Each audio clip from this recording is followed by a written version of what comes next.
Chapter 976, Ubiquitous Law. Sonny had planned to catch a couple of hours of sleep, but in the end, he was too mesmerized by the promise of the marble shell to close his eyes even for a second. That new attribute of his was both supremely powerful and complex, which meant that unlocking its full potential would demand a lot of insight and ingenuity. If he did manage to master it, though, laying in the darkness of the sleeping niche, Sonny smiled ominously. What a great present. It should not have come as a surprise, though. The challenge of the Prince of the Underworld had been a steep one. 6,000 defeated opponents most awakened, those normal people that did not go out of their way to seek out battle after battle, would never face that many adversaries in their entire lifetime, perhaps. More than that, Sonny suspected that the enchantment had actually had several stages, while he only completed the last one.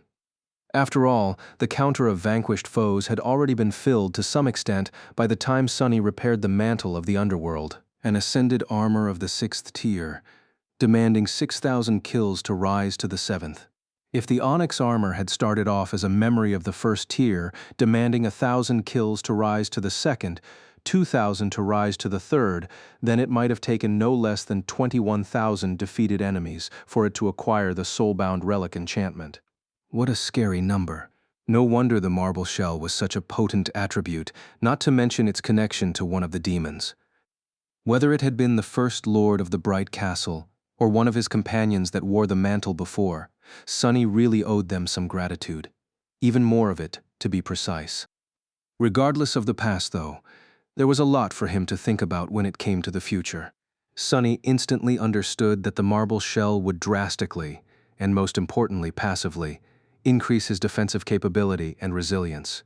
Yes, the dormant state of the attribute was a weakened version of its active form, and yes, the living stone trait only allowed him to mend his skin as opposed to his entire body. Sure, he did not currently possess a powerful memory armor to synergize with the shell, but it did not matter. In a sense, Sonny himself was the armor now. What truly enthused him about the new attribute was the possibility of finally breaking one of the most ubiquitous laws of the nightmare spell. In the world ruled by it, attack almost always trumped defense. No matter how tough an armor was, a powerful and well-placed strike from a weapon of a similar rank would most often overcome it. Otherwise, he would have never been able to kill awakened nightmare creatures as a sleeper, or continuously challenge enemies that were, strictly speaking, out of his league. Everything had its limits, of course, but generally, that was how things worked. Not anymore, though. Not with what his aspect was capable of. Someone else would have found the marble shell a powerful aid in battle, but in Sonny's hands, it could be so much more. Possibly the most important quality of the strange attribute was that it had become a part of his body, and as such, could be augmented with the shadows at the same time.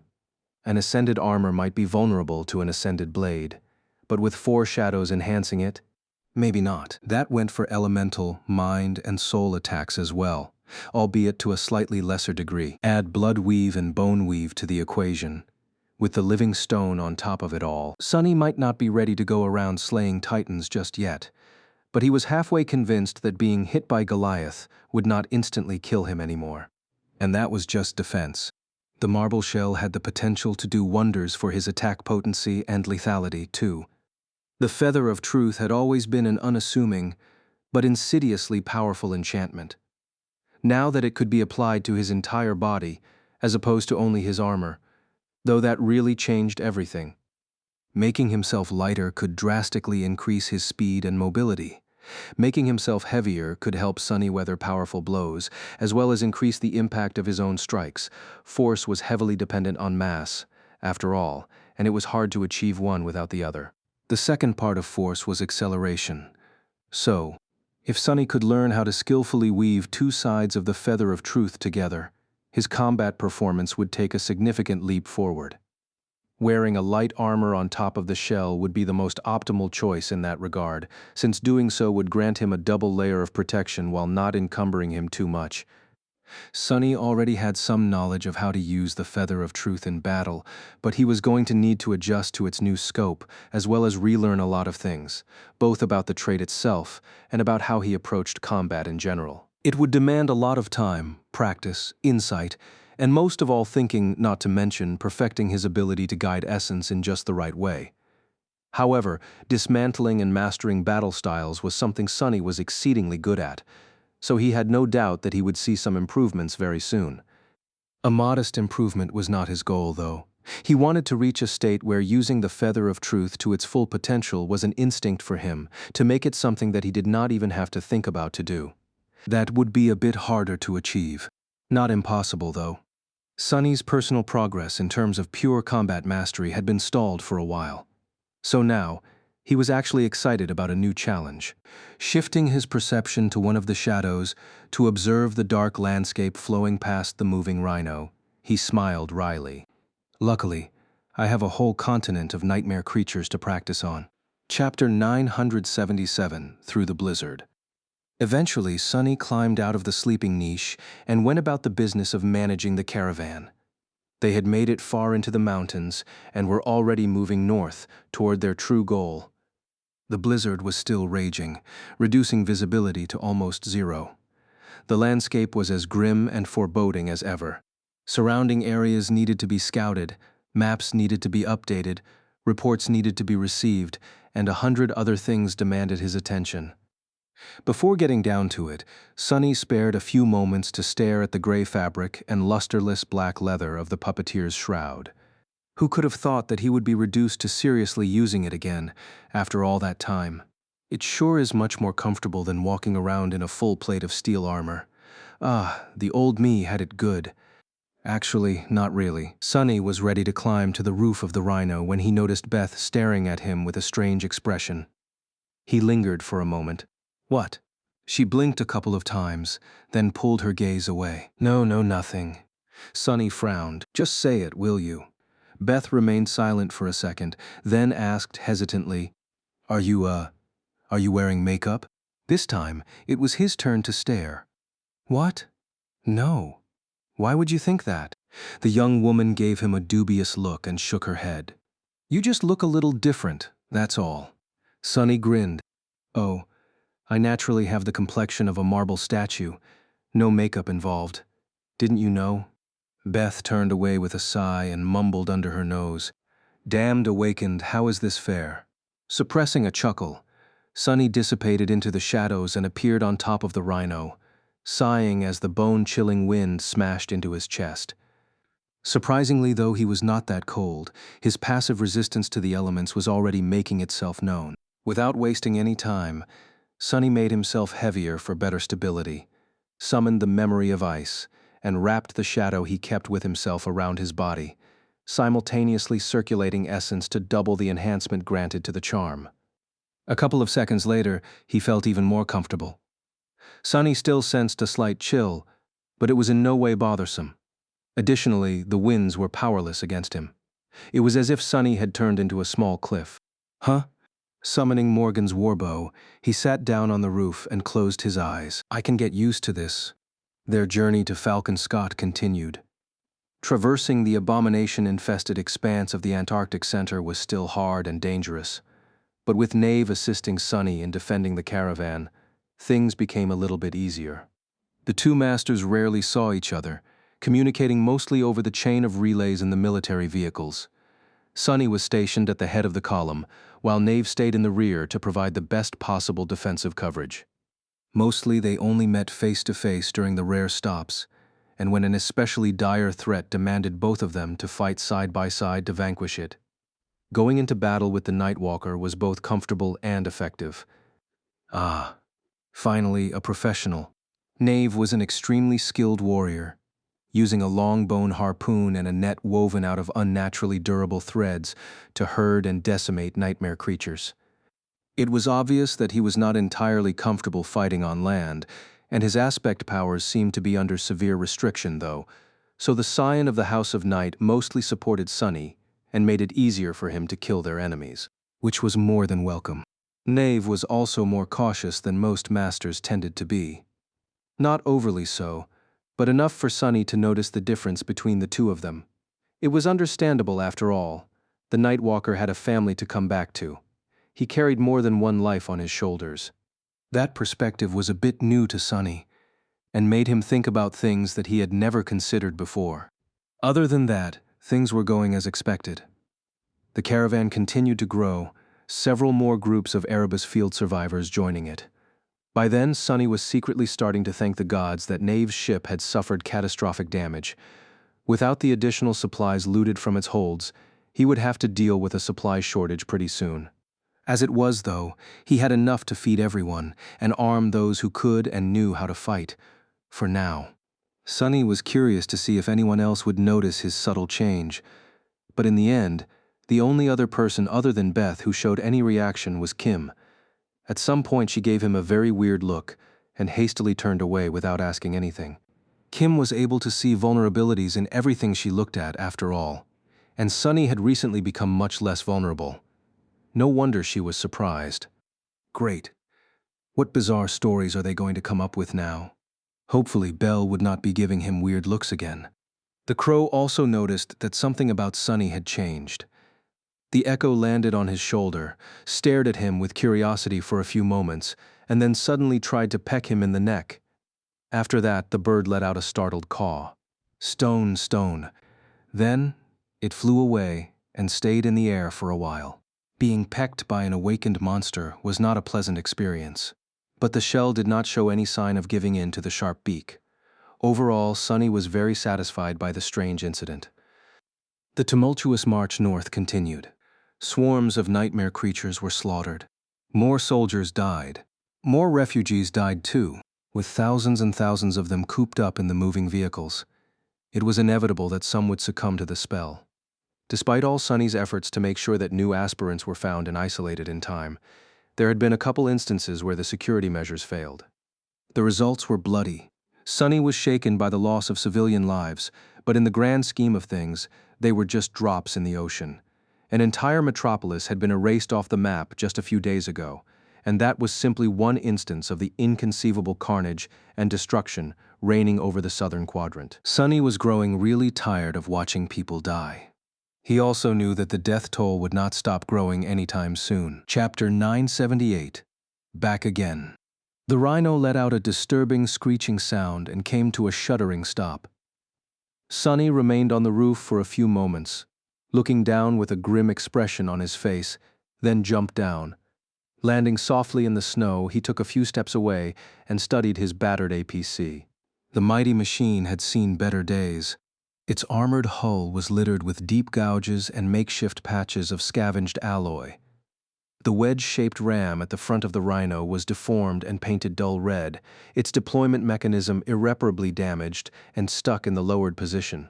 The 6 mighty wheels were still intact, but all the additional thrusters were either spent or destroyed. What worried Sonny the most, though, were the sensitive internals of the APC.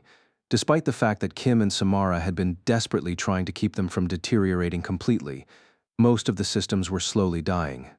The Rhino had been put through too much abuse, and now it seemed to be on the verge of failing. A sad, bitter sigh escaped from Sonny's lips. Damn it! Behind him, the rest of the caravan was in a similar condition. The column of dilapidated vehicles stretched for many kilometers, each showing some signs of battle damage and stress.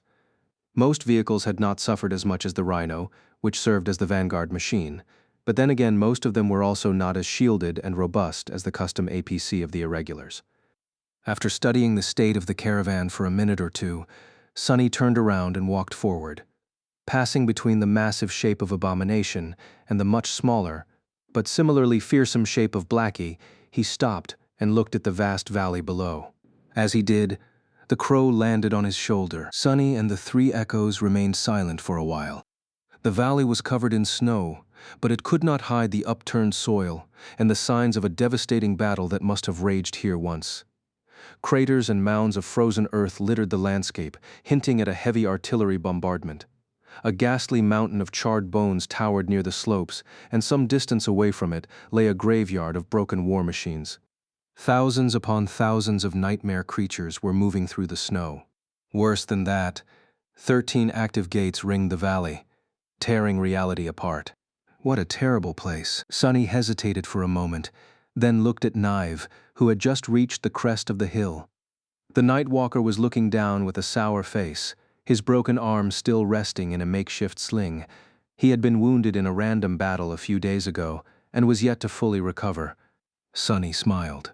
Yeah, it was even more terrible when 7 new gates opened right when we tried to deal with the 6 that had already manifested, encircling the whole division. That was how Antarctica welcomed us all that time ago. Indeed, Sunny knew that valley well. It was where he had fought his first real battle in the southern quadrant, unleashing Saint to defend the mundane soldiers. Looking down, he could recognize the spots where he had slain the gate guardians, as well as the spot where the division had burned its dead before moving on. Was he feeling nostalgic? Well, it did not matter anyway. What did matter was that the valley was only a day's travel away from Falcon Scott. They had finally made it almost. In the end, it took the caravan 2 weeks to get here. June was almost over, but the long night of Antarctica still showed no sign of ending.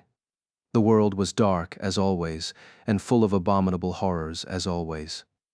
Nothing truly noteworthy had happened in these 2 weeks. It had just been a constant, grueling, arduous struggle to survive. Every kilometer they traversed had been a little bit harder than the previous one. The numerous skirmishes and battles they had fought all started to blend into one at some point, and the names of soldiers and civilians Sunny had lost did too. All in all, few people died comparatively. Considering the overall size of the caravan, the number of casualties was statistically insignificant. But people were not statistics. Sunny grimaced and looked away. He might have brought most of the caravan this close to Falcon Scott in one piece. But the hardest part was still ahead of them. Due to its nature as a place of a massive and static concentration of humans, the siege capital naturally attracted numerous nightmare creatures. It was constantly besieged by hordes of abominations, with more arriving from the south every day. The caravan had to somehow break through that blockade to reach the city gates. Fortunately, they did not have to do it alone. Sunny had already contacted Army Command through the Dream Realm, reporting the date they would arrive in this valley. He was promised assistance and reinforcements, as well as a special envoy to help the refugees make it through safely. The envoy was running late, though. His shadows would have noticed anyone on the slopes of the mountains, and he did not see any humans in the valley. If someone really planned to make it to the other side and meet the caravan, Sunny had no idea how they were planning to fight their way through the sea of nightmare creatures below. Glancing at Nive, he frowned. Where the hell is that envoy? Before the Nightwalker could answer, the crow suddenly let out a nervous screech and hurriedly flew away. In the next second, a massive shadow suddenly dove down from above, approaching the caravan with stunning speed. Sunny was already drawing the string of his bow, but paused at the last moment, looking at the landing creature with wide eyes. Massive, powerful body that resembled that of a lion, mighty white wings, beautiful golden eyes of an eagle. In front of him, proud and majestic, was a very familiar griffin. Chapter 979, Full Circle. The mighty griffin landed in front of the caravan, a cloud of snow rising into the air around it. A moment later, a human figure jumped off its back, landing not too far away from Sunny and Nave. The man in front of them was tall and had broad, powerful shoulders. His light armor was crafted from the adamantine scales of an unknown monster, with a blue scarf wrapped carelessly around his neck. His hair was the color of straw, as was his thick beard. The stranger's eyes were bright blue and piercing. Master Roan had not changed a lot since the last time he and Sunny met. Skytide's husband seemed a little more rugged and weary, but other than the length of his beard, everything else was exactly the same. How the hell is he even more handsome now? Sunny blinked a couple of times, then smiled a little. It was good to see Roan alive and well. In retrospect, his sudden appearance made sense, since the whole of the White Feather clan had been banished to Antarctica. Where else would Roan be? The man in question, meanwhile, studied the caravan for a few moments, and then headed towards Sunny and Nave. As he approached, he paused slightly and stared at them with a strange expression. Then, a surprised smile appeared on Roan's face. Sunless? Wait, it's you? You're the famous devil of Antarctica? Sunny shifted a little, then cleared his throat in embarrassment. Yes. That's what people call me these days, I guess. Anyway, it is very nice to see you again, Master Roan. Really. Rowan remained silent for a few moments, then suddenly laughed. Ah, why did nobody tell me? It makes sense, though. You do love striking deals with people in exchange for soul shards. As Sunny coughed, Nive looked at them with curiosity. You know each other? Still a little startled. Sunny nodded. Yes, Master Roan of the White Feather Clan. Meet Master Knave of the House of Night. The two of us are in charge of this caravan. The two ascended briefly studied each other, then exchanged nods. There was no real tension between them, but Sunny noticed that they were not entirely at ease with each other, unlike how they were with him. It was understandable. White Feather was a vassal clan of valor, while Knave came from the great clan Knight. Politically, there was somewhat of a wall between them, which was probably only made taller by the fact that Valor and Song were at war, while the House of Night remained neutral. Would it continue to stay on the sidelines, though, that nobody could tell? Master Roan offered a handshake to Knave, then glanced at the column of battered vehicles again. How many people do you have? It seemed that the time for pleasantries was over, and they were about to discuss business. Sunny was extremely motivated to get his people out of the open and to safety as soon as possible, so he was all for it. Looking back, he said, 4,000 soldiers, 30,000 civilian refugees, plus a few thousand shipwrecked sailors. I also have 100 awakened and around 20 sleepers, as well as my own cohort of irregulars. Oh, and a dozen or so echoes between all of us, including a couple of fallen ones. Abomination and Roan's Griffin were currently having a staring contest, so the last point was self-evident. The handsome master gave him a long stare. You really brought these people here all the way from Erebus Field? Sunny smiled bleakly. Most of them, yes. A few hundred were with me from before that, though. These poor souls have crossed more than 3,000 kilometers in search of shelter. Rowan lingered for a moment, then briefly grasped his shoulder. You did well, Sunless. You did very well. His words were encouraging, but his tone was somber. 30,000 refugees might have sounded like a large number, considering how hard it was to escort such a caravan across the ravaged expanse of the Antarctic Center, but there had been tens of millions of people in Erebus Field. Of course, there were more survivors than those gathered by Sunny, who had found their way to Falcon Scott or other siege capitals on their own, but the loss of life must have still been tremendous. With a sigh, he looked away. So, how are we going to do this? I suspect that fighting our way to the city won't be easy. Master Roan remained silent for a few moments, then smiled. Actually, you don't have to worry about it too much, I mean. We've been receiving many refugee convoys in the last week or so the procedure has been polished a lot by now. He turned around and looked at the valley ringed by 13 gates. At my signal, there will be a sortie from within the city walls to create a distraction. At the same time, your irregular colleagues will clear the side road that circles this valley. All we have to do is cut through the remaining abominations and reach the entrance to the road. Are you and your people up for that? Sunny looked into the distance and smiled. How fitting.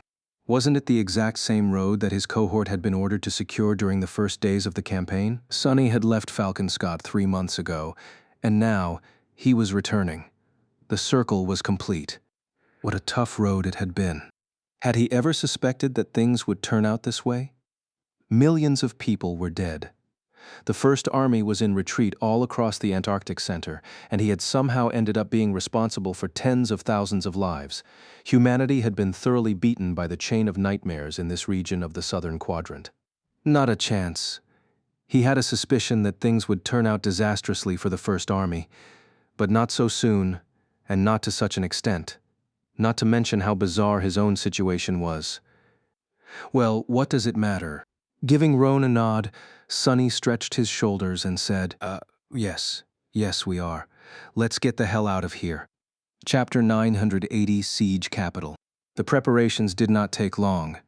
As the caravan was getting ready for one last push, the three masters briefly discussed the plan of the battle.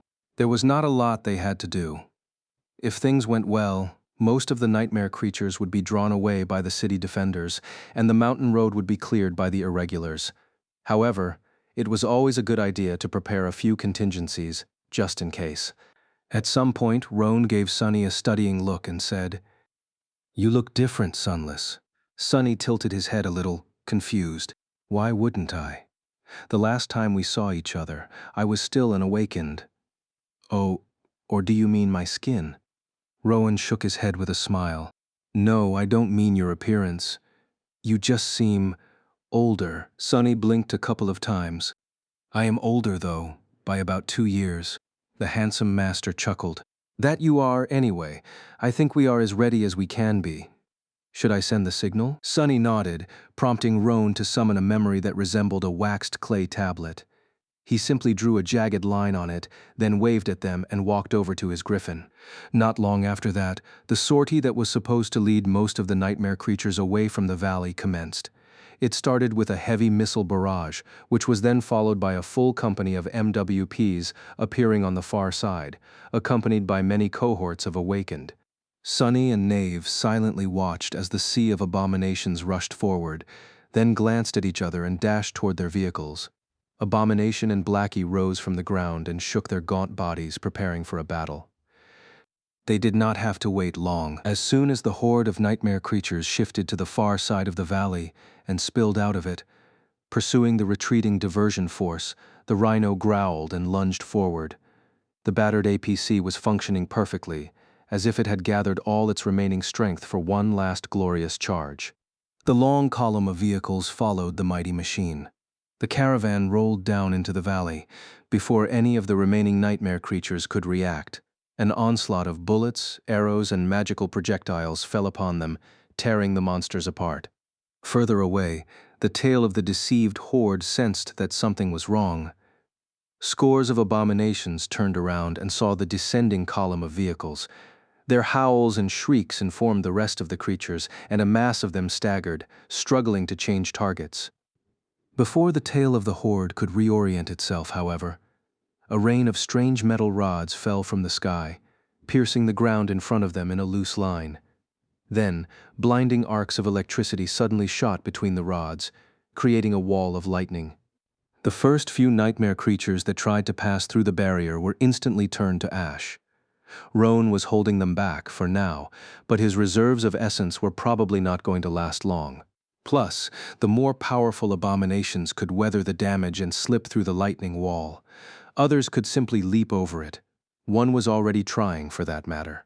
Before it could land, though, a javelin fell from the sky, piercing the creature through. The rhino was already heading for the distant entrance to the mountain road. The caravan's echoes were moving ahead of the vehicles, tearing apart those abominations that had somehow survived the ranged attacks. Even Crow was helping, diving down to rip into the weaker enemies with its beak and talons. Sonny was sending one arrow flying after another. Each pierced an especially vulnerable spot on the bodies of the nightmare creatures, killing them instantly. His accuracy with scarily perfect months of fighting in Antarctica had really honed his once rudimentary archery skill. Kai would have been proud, shifting his aim a little. Sonny sighed. What was his friend doing right now? Probably staring at the anchored battleships and waiting for his turn to board them. Chasing away all distractions, Sonny concentrated on the task at hand. By the time Rowan's lightning barrier failed, the caravan was already climbing the steep slope, well on its way to leave the valley. Knave had arranged for an improvised minefield to be set up in the way of any potential pursuers, so their retreat had a good chance of happening without a hitch. And indeed, to everyone's surprise, nothing went wrong.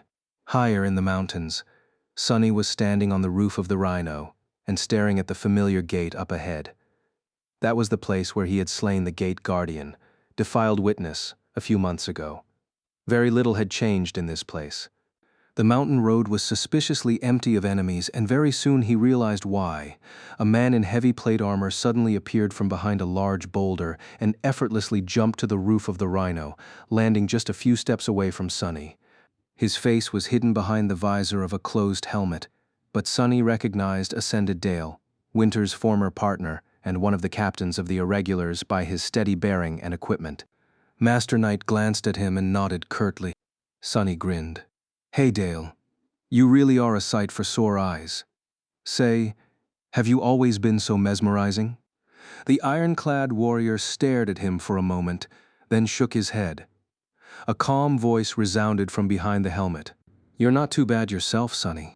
With that, he dismissed his shield and summoned a powerful longbow instead. Now, would you please concentrate? We did the best we could, but it will still be a bumpy ride. And it was, indeed. But in the end, the caravan still made it safely to the gates of Falcon Scott. As the Rhino drove past the mighty fortifications of the siege capital and approached a colossal, seemingly impregnable alloy wall, Sonny couldn't help but stare at it in wonder. Back when they had left, the city possessed robust defenses, but not nearly as fearsome. The alloy wall was at least 70 meters tall, surrounding the whole siege capital. Its many bastions housed devastating railguns, which seemed like they had been scavenged from decommissioned battleships. Thousands of turrets were placed along the wall's length, some aiming at the ground, some staring into the dark sky. Sonny could see lumbering MWPs patrolling the battlements. The killing field around the city was littered with countless corpses, most of the abominations utterly torn apart. Teams of engineers moved among them, gathering soul shards and valuable materials. The whole might of the First Army was gathered here, and the city itself had been converted into a fortress on such a scale that Sonny struggled to imagine the amount of effort, resources, and ingenuity that had gone into building these awe-inspiring fortifications. Falcon Scott looked like it was too large to fail. Sonny's whole attention was concentrated on the massive gates of the siege capital, though, which the caravan was currently swiftly approaching. As soon as the shadows of the city wall fell on him, he let out a quiet sigh and suddenly staggered, as if robbed of all strength. An intense, overwhelming sense of relief flooded Sonny's entire body. He slowly lowered himself to the roof of the APC. Hazy images of what had happened in the last few months flashed in his mind. The empty streets of LO-49, the eerie darkness of the underground tunnel, the terrifying silhouette of Goliath rising from beneath the ocean waves, and so much more. All of that was behind him now. We made it? The gates of Falcon Scott started to open, as if to answer his question. Indeed, Sonny was right. He had finally managed to bring his people to safety. All across the Antarctic Center, humans were retreating north, to the last bastion of their kind in this forsaken place. However, humans were not the only ones moving in its direction. There was a vast, hungry cloud slowly moving between tall peaks. Somewhere on the coast, a swarm of nightmare creatures was behaving strangely. Slowly and silently, the abominations were marching toward the murmuring waves. One after another, they walked into the dark water, only to disappear under its surface without a trace. A day later, the same eerie scene could be seen further north. Far away, deep in the mountains, a river of darkness was flowing through a deep gorge. If anyone could take a closer look at it, they would see that the darkness was actually composed of numerous small, black beetles, devouring everything on their path. The beetles were heading north as well. In some other place, a walking mountain seemed to be moving in the same direction. The stone giant was making its way across the ravaged landscape, the world shaking with his every step. His single eye stared blindly into the distance, as if capable of piercing thousands of kilometers to gaze at something hidden. When the moon appeared in the night sky, the giant's eye closed. There was also a blizzard raging somewhere far away. In its center, surrounded by a circle of absolute peace, a grotesque creature was hovering above the snow. Soon the winds picked up, blowing furiously in a single direction. North, north, north. And on a slope of a jagged mountain, a powerful abomination was preparing to feast on the remains of an adversary it had killed. Before it could, however, the shadows around it suddenly came to life, and a dark silhouette emerged from them. The creature was tall and human-like, with jet-black bone plates covering its lithe and powerful body. Before the abomination could react, something moved and a fountain of blood painted the snow red, soon followed by pieces of torn flesh and viscera. The dark creature raised the abomination's severed head with its hand, which was missing 2 fingers, and stared at it for a few moments. Soon disturbing crunching sounds could be heard, drowned by the howling of the wind. When the creature was done with its morbid meal, it lingered for a few moments, and then looked north, its eyes burning with cold hatred. Below it, in the distance, a large city sprawled near the ocean. Falcon Scott, Chapter 981. All quiet. Rain had recently turned 16. For every teenager, that was a special date. It signified more than words could describe, because from that point forward, For about 2 or 3 years, they would be vulnerable to the infection of the spell. She had expected to feel a large change within herself, but to Rain's surprise, everything about her seemed more or less the same. The world around her, however, had changed a lot. Her daily routine was exactly as it had been before, but beneath the surface, everyone was acting differently. Her parents tried to hide their fear, but she knew how worried they really were. Her classmates were putting on a brave face, but none of them could act nearly as well as they thought they could. Even the teachers seemed much more subdued. The mood on the streets of the city was subtly different, too. Of course, Rain was not the center of the universe. Most of these changes had nothing to do with her, and were instead caused by the event that had everyone glued to the news portals, the grand evacuation of the Southern Quadrant. It was a historic event, after all. Granted, none of it had truly affected NQSC. The refugees were yet to arrive, and the danger they were running from was so far away that it did not feel real. It was just that everyone seemed to have an opinion about what was happening, and there were military vehicles on the roads sometimes. There were numerous recruitment posters all around the city, too, encouraging people to enlist in the Second Evacuation Army. The first one was already achieving victory after victory in Antarctica, pushing back the abominable nightmare creatures each day. Anyone who wanted to win glory and help the victorious heroes defend humanity was invited to join the war effort. Or at least that was what the news told them. Most people just took the propaganda at face value, believing that the Antarctica campaign was going well. But Rain had a slight advantage over them when it came to such things. Her father worked for the government after all, and although he rarely talked about his job at home, she had learned a few things over the years. These days, her dad looked very stressed. He looked more stressed with each passing day, and Sunny was gone. Rain had grown accustomed to her eccentric neighbor coming and going as he pleased, sometimes disappearing for long stretches of time. At least she knew where he was. On this occasion, if anything, the idea of Sunny ordering soldiers around was more comical than frightening. Those poor people. She knew, of course, that her impish teacher was an actual master. Despite Sunny's ridiculous attitude and strange antics, he was an ascendant of considerable power. Not just anyone could have been a member of Changing Star's cohort. But still, Lady Nephis, Effie, Knight, all of them were exalted warriors, but Sunny was a scout. Even if he was a splendid swordsman and a cunning tactician, his aspect was not suited for battle, let alone the kind of battles that must be happening in Antarctica. What the hell was that fool doing in the middle of a war? And why the hell was he not answering her messages? Damn it, Sunny.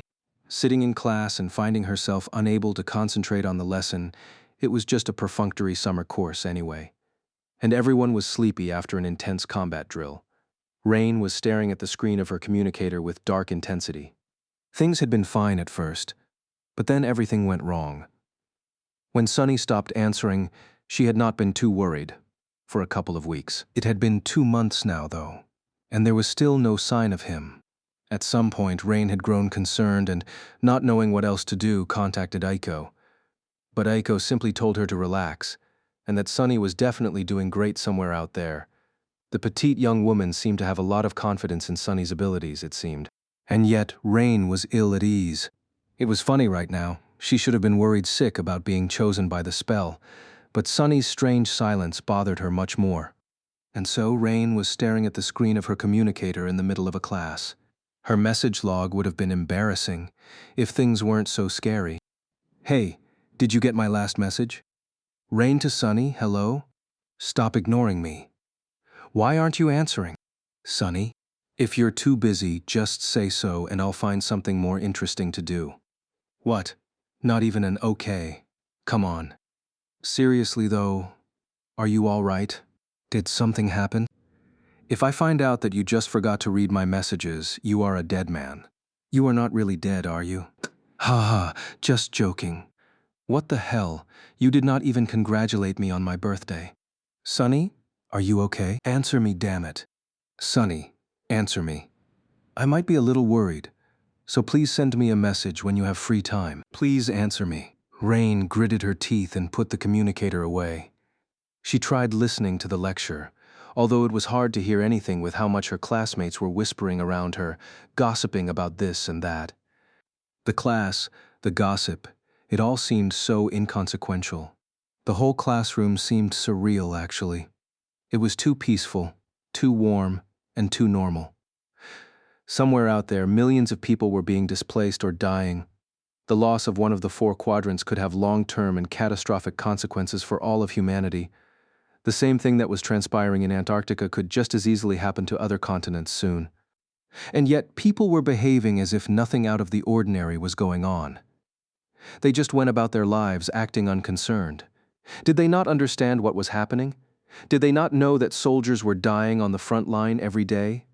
That awakened were dying too. Fools, damned fools. At that moment, one of her classmates turned around, leaned forward, and whispered, "Hey, Rain. Why are you so down lately? Want to go eat something spicy after class? There's probably going to be food rationing for a while after those refugees arrive, so this might be our last chance to." Before Rain knew what she was doing, an angry response flew out of her mouth. "Is food all you're thinking about?" She blinked, realizing that she was standing and that the whole class was staring at her. Apparently, she had forgotten to keep her voice down and to remain in her seat.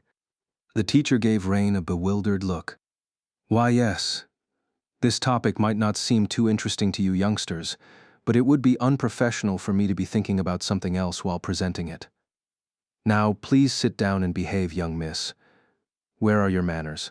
Embarrassed, Rain returned to her seat and turned to the window. The class continued, and the gossip continued too. Only this time, she was the subject of the whispers. Great. On her way home, Rain passed a familiar gray house.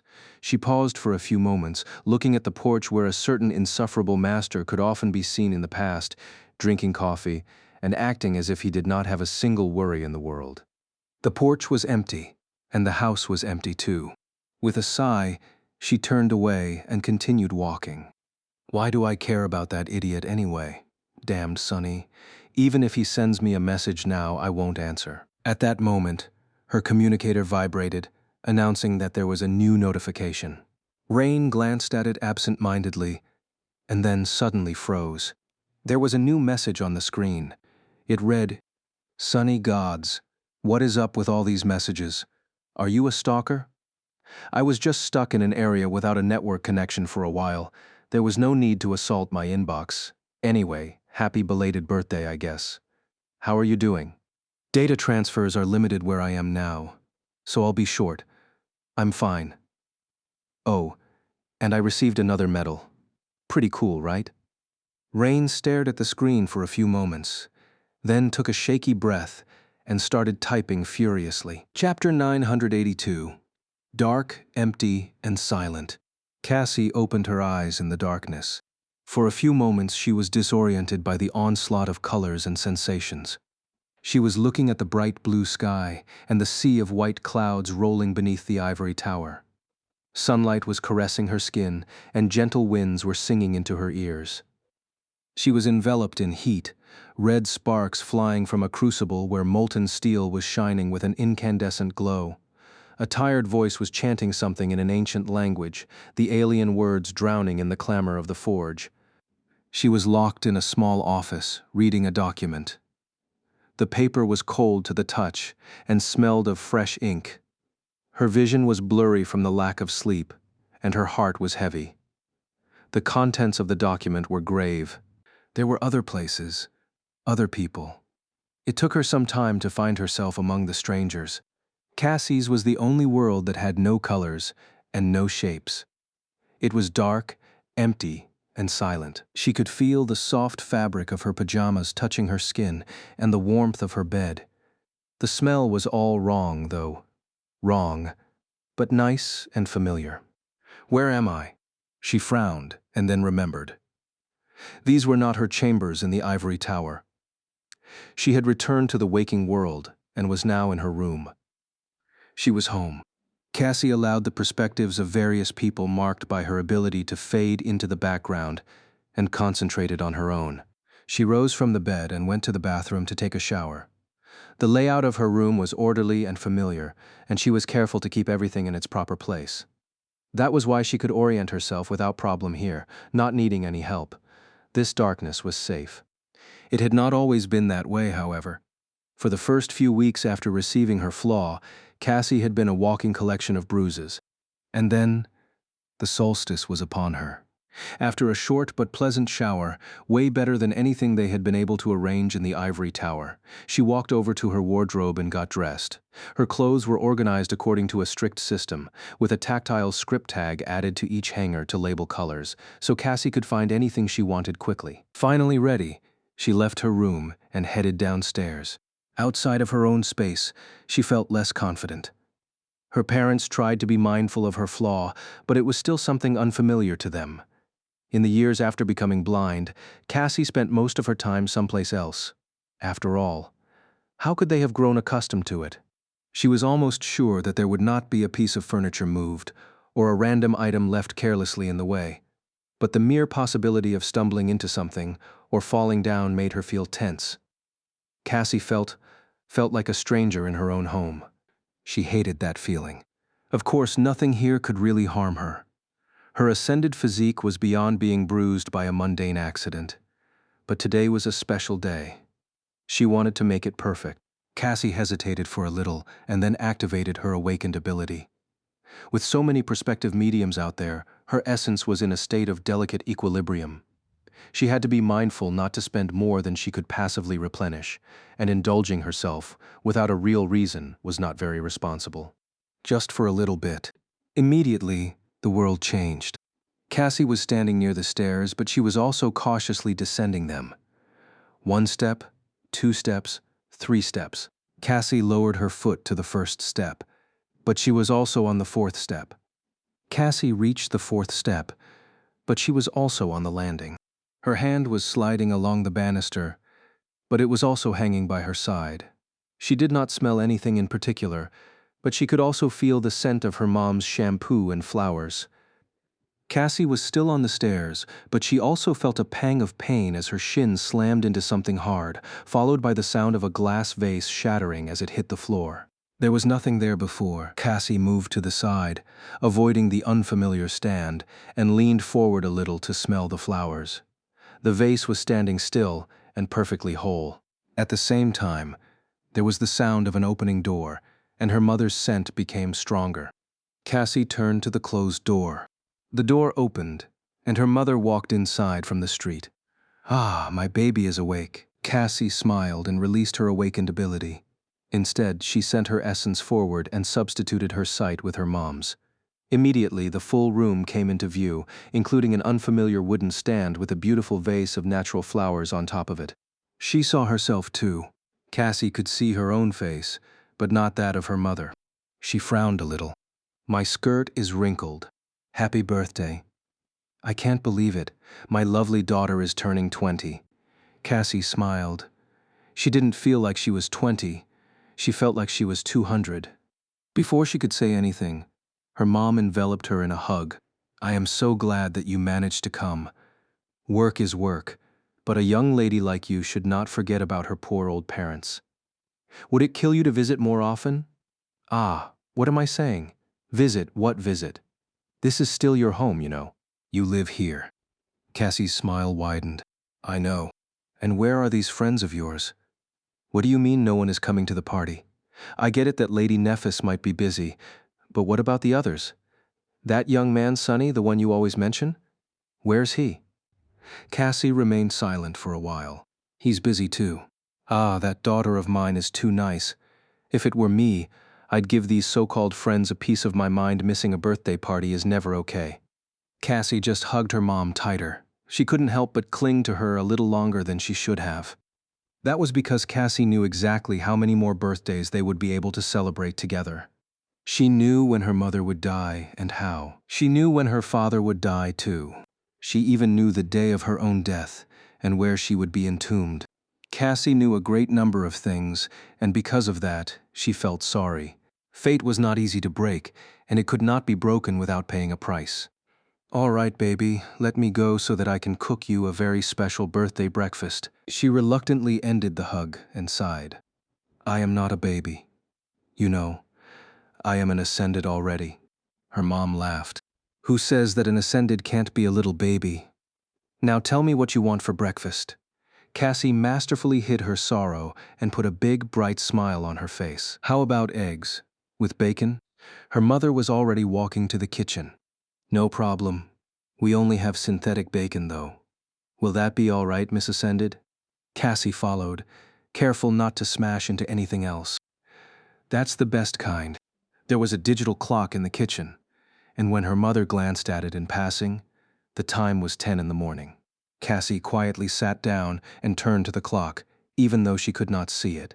A few minutes later, when a delicious smell filled the kitchen, she sighed and stared into the distance, as if able to see something far, far away. Her smile faltered a little. It is starting then. Chapter 983.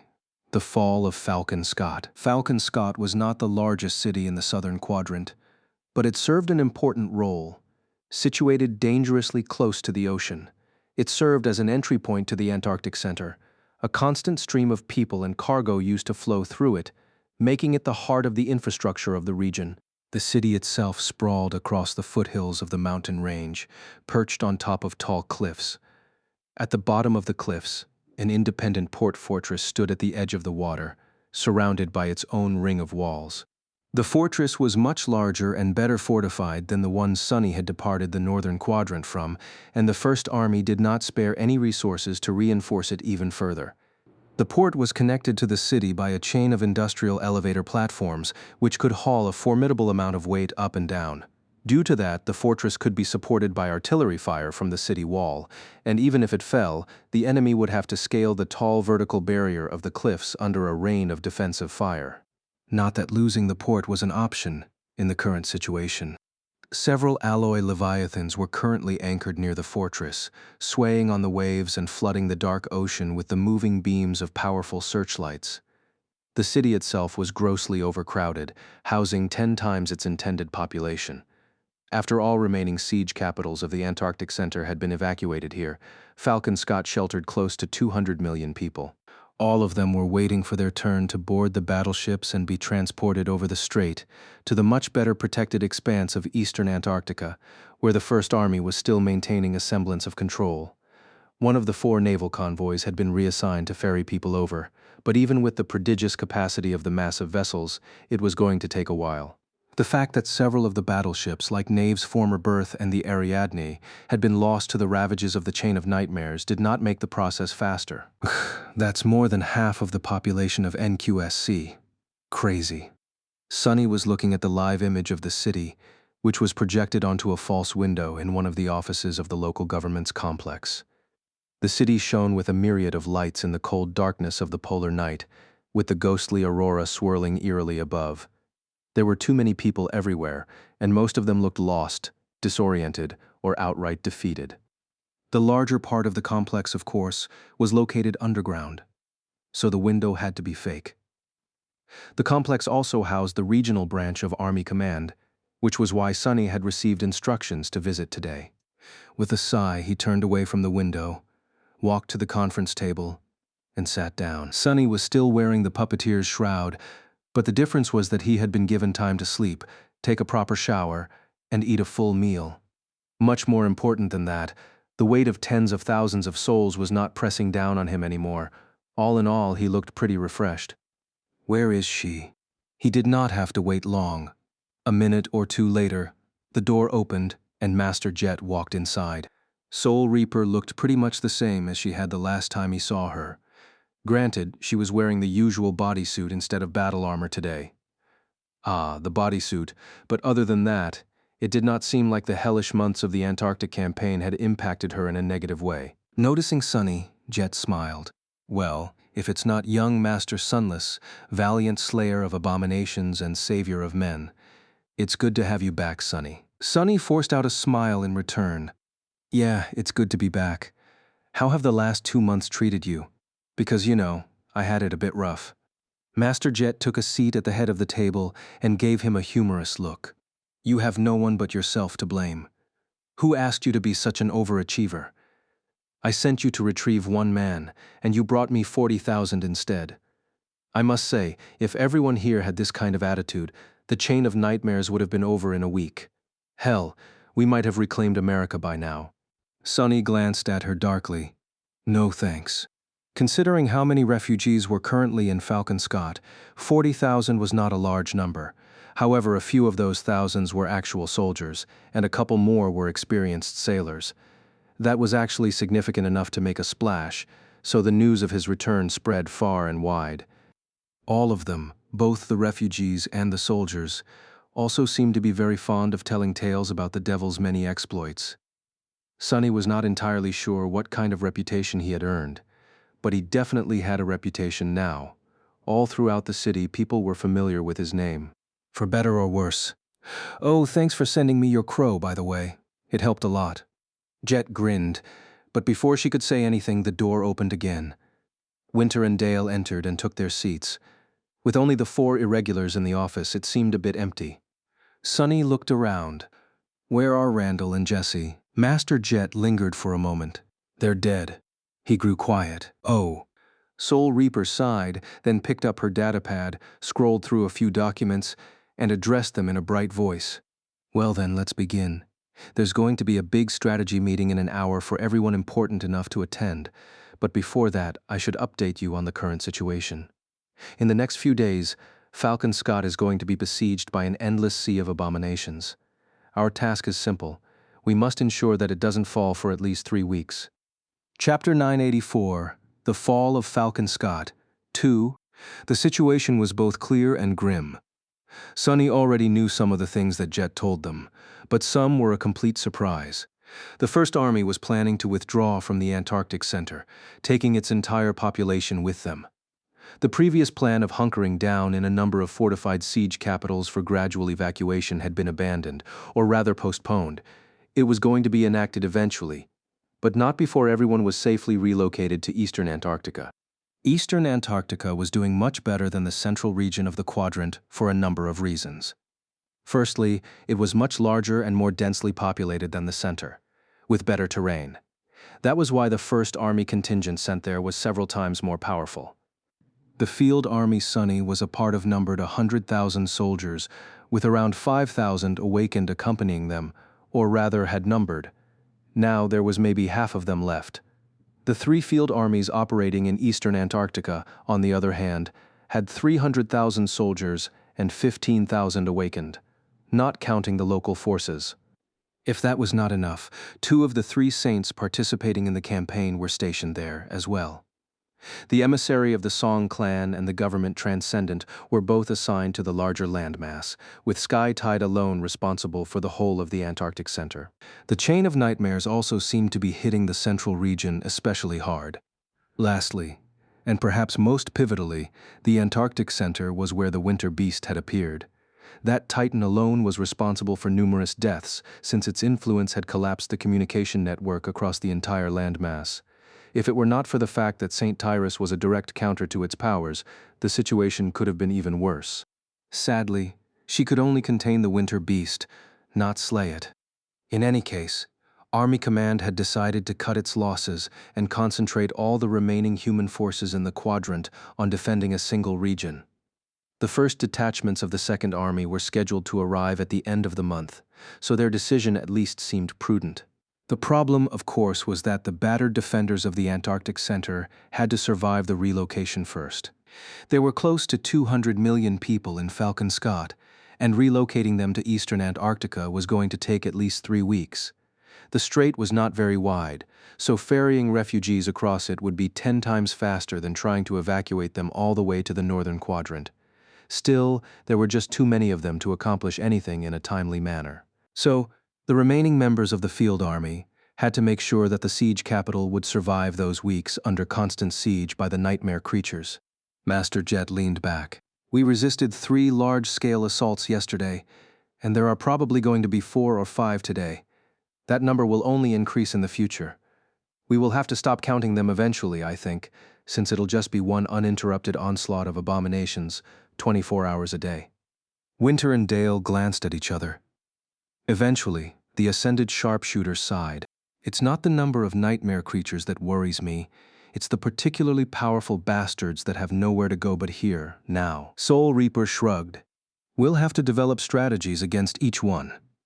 That is what the big meeting is for, though, so let's not speak about it yet. Sonny checked out of the conversation a little. looking at the empty chairs around the table. Davis, Randall, and Jesse, 3 of the 6 irregular captains, were now dead. He did not know them too well, but their loss still seemed like a bad omen, especially Randall. Somehow, Sonny imagined that the grizzled veteran would be the last of them to go. Jesse had seemed like a very nice person too. Curse it, it did not slip his attention that the 3 fallen masters were the ones who specialized in direct offense, be it frontal assaults, hit-and-run tactics, or stealth operations. The ones who survived were Sonny, Winter, and Dale, a utility specialist, a ranged fighter, and a defensive powerhouse. If there was a philosophical lesson in all that, he was too disturbed and saddened right now to figure it out. Speaking of that, hey, Sonny, are you listening? Sonny glanced at Master Jet and blinked a couple of times. Yeah, a little. Soul Reaper chuckled, then threw something at him. He caught it, then looked at a small box in his hand in confusion. Opening it, Sonny saw an iron medal with an image of a burning heart etched into it. The medal looked very ostentatious, if a bit solemn. Much more elaborate than the previous one he had received, with the attached ribbon painted in rich red. However, it was made of simple iron, so it couldn't be too valuable. He looked at Master Jet with a silent question, making her laugh. Gods, don't you know anything? That is the Order of Humanity, Sonny, the highest military honor a person can receive. Congratulations, you are officially a hero. He frowned a little, prompting Jet to smile. And yes, it comes with contribution points. Lots of them. You have also been promoted to Major. That comes with an increased stipend, too. Sonny relaxed, and then looked at the iron medal with a bit of fondness. I do know some things, actually. He doubted that he would be able to use his considerable amount of accumulated contribution points in Falcon Scott, since logistics here had to be under dire strain. Most resources would instantly be distributed to those who needed them, including valuable memories, or not so valuable memories, for that matter, considering how many new sleepers had to be armed. Once they reached eastern Antarctica, however, Master Jet glanced at her datapad and sighed. It's time for us to head to a bigger office. The strategy meeting is about to start. Sonny stood up, glanced at the false window one last time, and headed for the door. If we reach eastern Antarctica, Chapter 985, The Fall of Falcon Scott, 3. The next conference room was much larger, and there were even some refreshments for the participants of the meeting. Sonny found the darkest corner of the room to settle in and tore open a packet of sweetened snacks, after making sure that there was no honey involved in their creation. Of course, chewing on something that felt like a dried berry. He glanced around. The most prominent figures of the First Army were arriving one after another. There were a few mundane commanders, but most of them were ascended. Eventually he counted no less than 21 masters, including the 4 irregulars. Knave and Roan were also present. So he gave them a wave. Master Jet, who was relaxing on a chair next to Sonny, gave him a curious look. What interesting friends you keep, Sonny. He shrugged. What about them? Soul Reaper chuckled. No, nothing. It's just that here's a room full of government ascended, and the 2 you're waving to are both connected to the great clans. If I didn't know you better, I'd think that you have a bit of a fondness for social climbing. Sonny scoffed. The only climbing I'm fond of is actually, never mind that. Weren't you the one who helped me broker a deal to get out of joining Valor anyway? Surely you understand that a precious jewel like me doesn't need connections to earn the favor of a great clan. Hearing Jet laugh quietly, he added with a straight face. Oh, thanks for that, by the way. The mere thought that I could have been living like a prince somewhere in Bastion instead of spending quality time here in Antarctica makes me feel slightly nauseous. Who needs luxury when you can have unlimited military rations, right?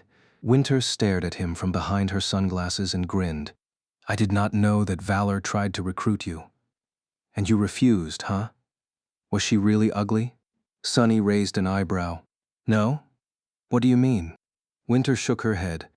I mean the bride they offered, of course, to marry you into the clan. Either she was really ugly, or you are really stupid. Huh. I guess I have my answer. He opened his mouth to retort, but at that moment the door opened, and 2 people entered the room. The atmosphere inside instantly changed. The first of them was Saint Tyrus, just as striking and stern as Sunny remembered her. The second was a man with smooth ebony skin and perfectly white hair, his eyes glinting with shades of indigo and deep blue. Sunny had only seen the man once, and from afar, but he knew who the stranger was: Bloodwave, a transcendent of the House of Night. He was in charge of the naval convoy that had delivered the field army to the Antarctic Center, and the Saint Sunny had witnessed diving into the black water as a monstrous killer whale once. Oh, he is also in Falcon Scott? It made sense, in retrospect. The naval convoy was assigned to ferry the refugees across the strait, so of course, Bloodwave was involved. He was most likely in charge of making sure that nothing destroyed the ships during the relocation. The emissaries of the House of Night were not a part of the First Army, which was why Sunny failed to realize that there was actually a fourth transcendent in the southern quadrant right now. No, there had to be even more, since the other three convoys also required a mighty guardian to protect them. Initially, they were not supposed to involve themselves with the ground operation, but the situation seemed to have changed somehow. Sky Tide greeted everyone gathered in the room, then proceeded to take a seat at the head of the table. Bloodwave simply leaned on the wall after exchanging a few words with Knave, forcing a few masters to shift uncomfortably as his presence brushed against them. Sunny felt it too. What an awesome man. As he studied the mysterious saint through his shadows, Sky Tide started the briefing. You all know what must be done. Without wasting any time, Saint Tyrus briefly described the overall state of the First Army contingent, the scope of tasks in front of them, as well as the enemy forces arrayed against them. Her voice was calm and composed, as though they weren't facing an existential threat of dreadful proportions.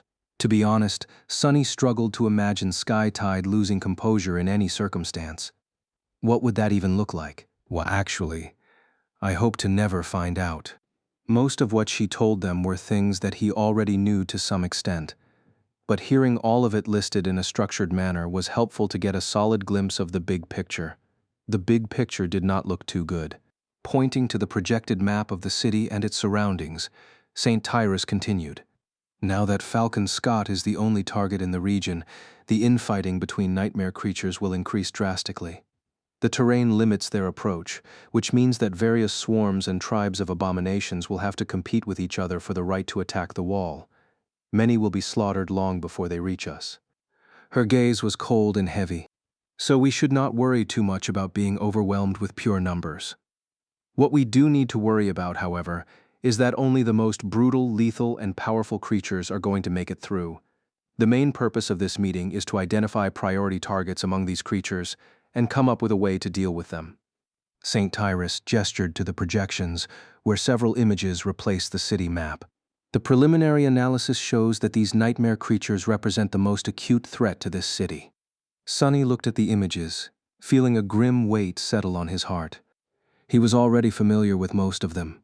A cloud of flying vermin devouring the landscape, an unclear image of a river of darkness flowing through a deep gorge, a still image of the LO-49 facility, a hazy drawing of a grotesque beast hiding behind a veil of snow, and a walking mountain with a single inhuman eye, emerging from a sea of incandescent lava to attack a vast city.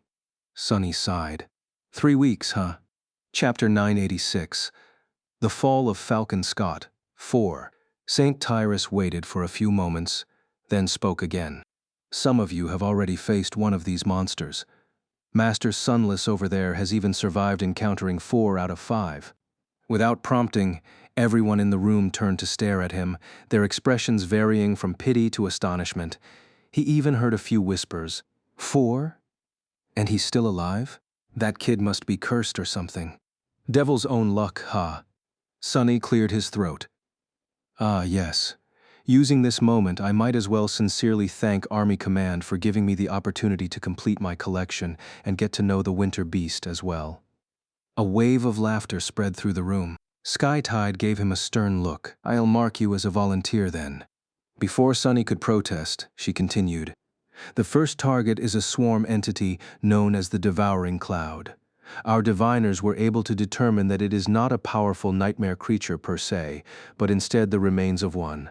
The Devouring Cloud was most likely a fallen terror, one that had its main consciousness destroyed at some point in the past. The swarm of its brood remains, however, and that is what we need to counter. She glanced at the irregulars. Master Winter, considering your proficiency in ranged and area of effect attacks, you will be in charge of bolstering the city defenses when it comes to deflecting aerial threats. Winter nodded. After explaining a few more details, St. Tyrus continued. The second target is a creature that was designated as the Heart of Darkness.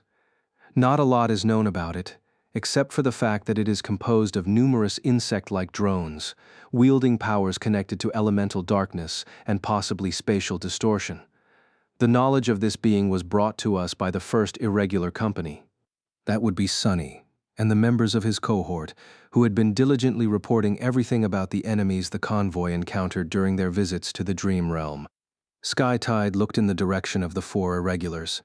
The Heart of Darkness has been present in the Antarctic Center since before the Chain of Nightmares. Its rank and class are unknown, but the current theory is that the irregulars disturbed the creature's evolution to Titan. If so, we might have avoided an even bigger disaster. In any case, the people most suited to deal with that threat are. She named 3 unfamiliar First Army Ascended. Apparently their aspects would work well against a myriad of murderous, darkness-infused beetles. Sunny was happy to hear that he would not have to face the damned insects himself again. If things went according to plan, the third target was designated as the Terror of LO-49. Once again, its exact rank and class are unknown, although the creature is most likely to be a corrupted terror.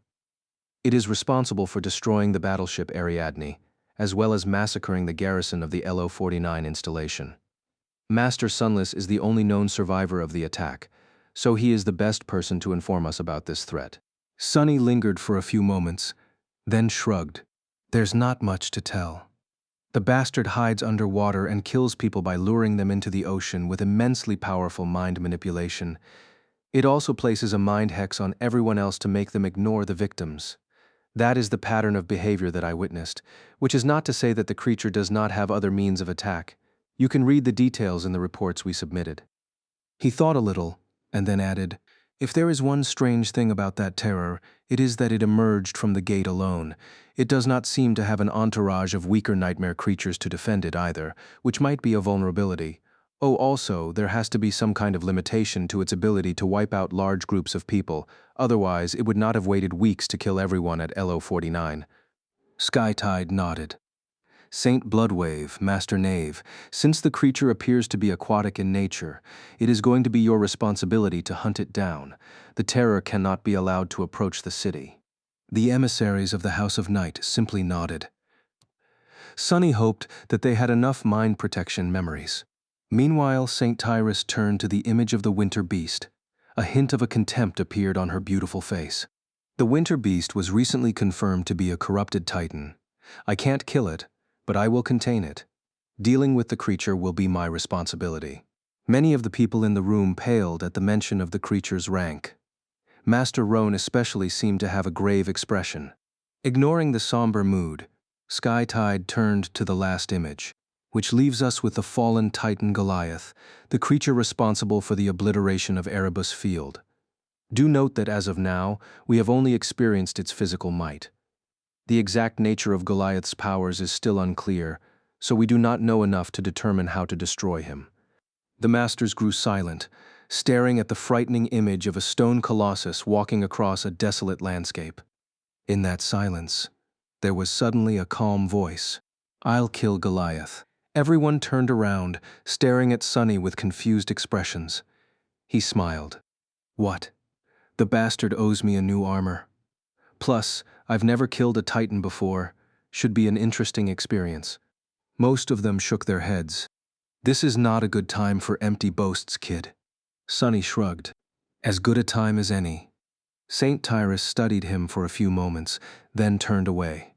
In any case, before she could finish, though, several communicators in the room notified their owners about a received message. Sunny raised an eyebrow.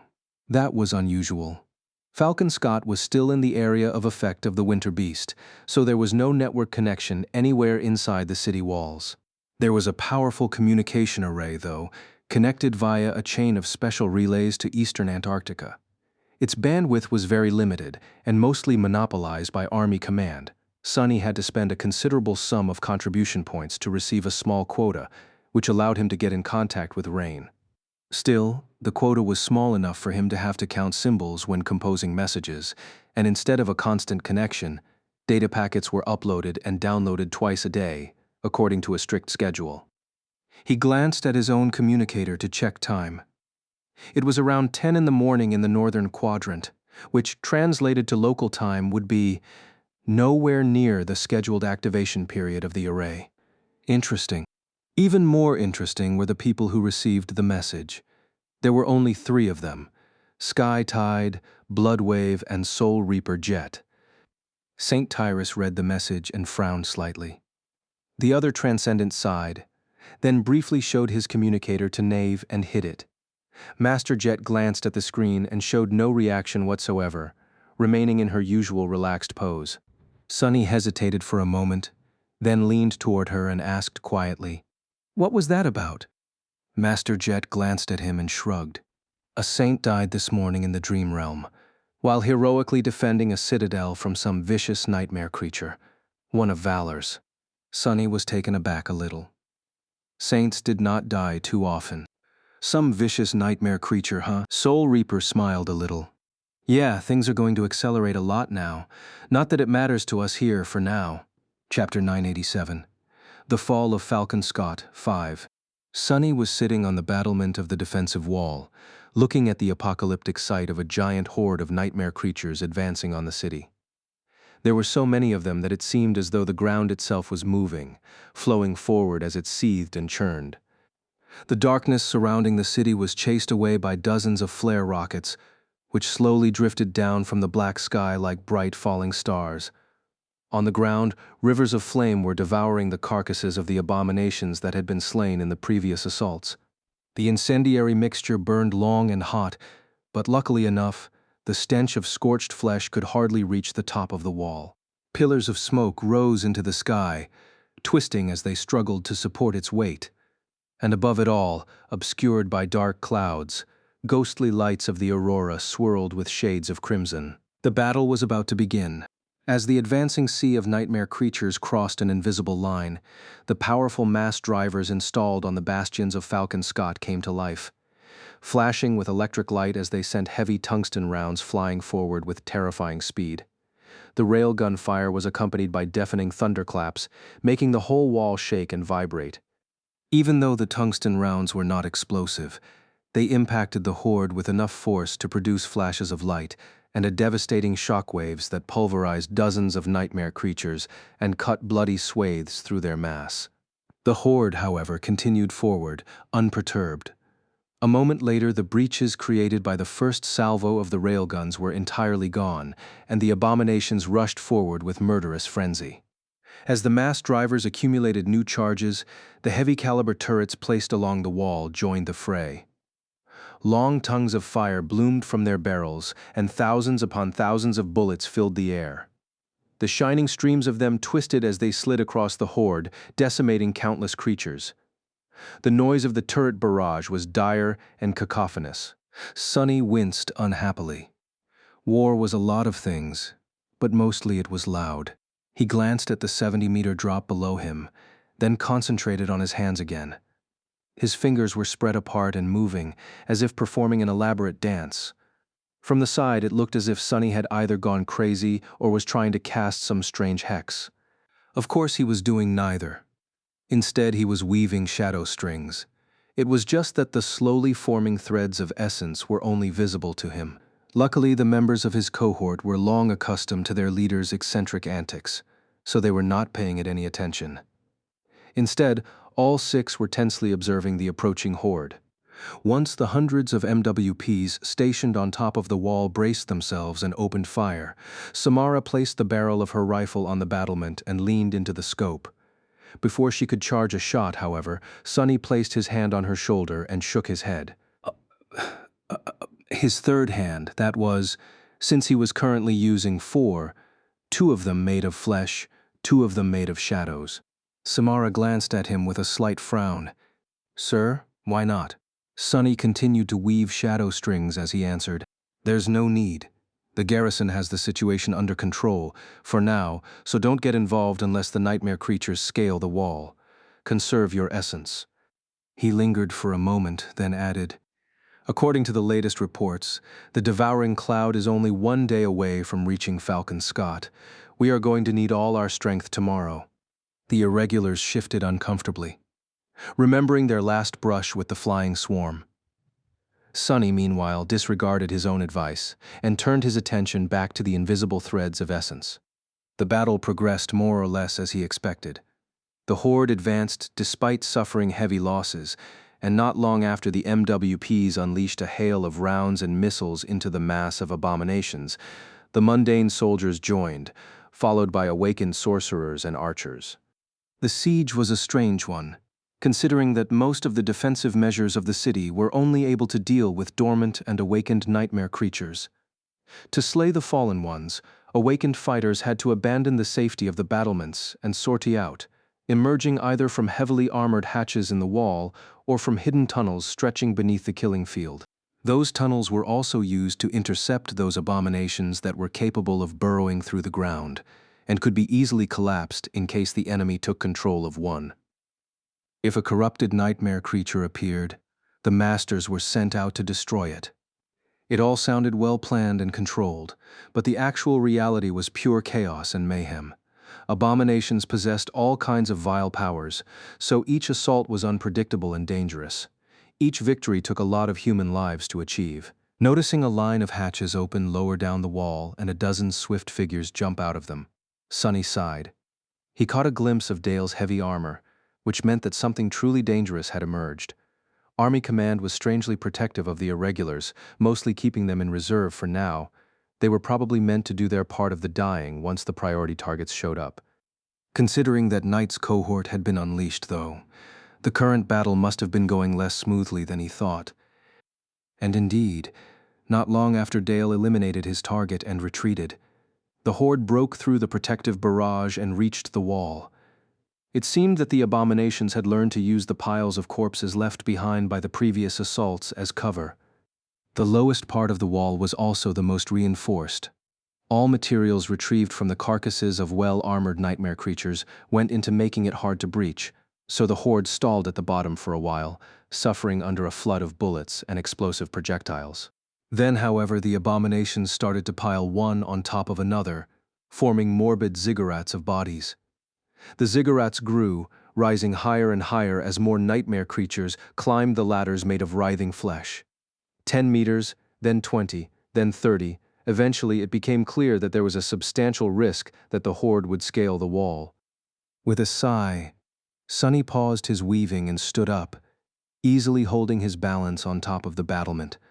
A black bow appeared in his hand, and an arrow that seemed to be made of lightning ignited on its string.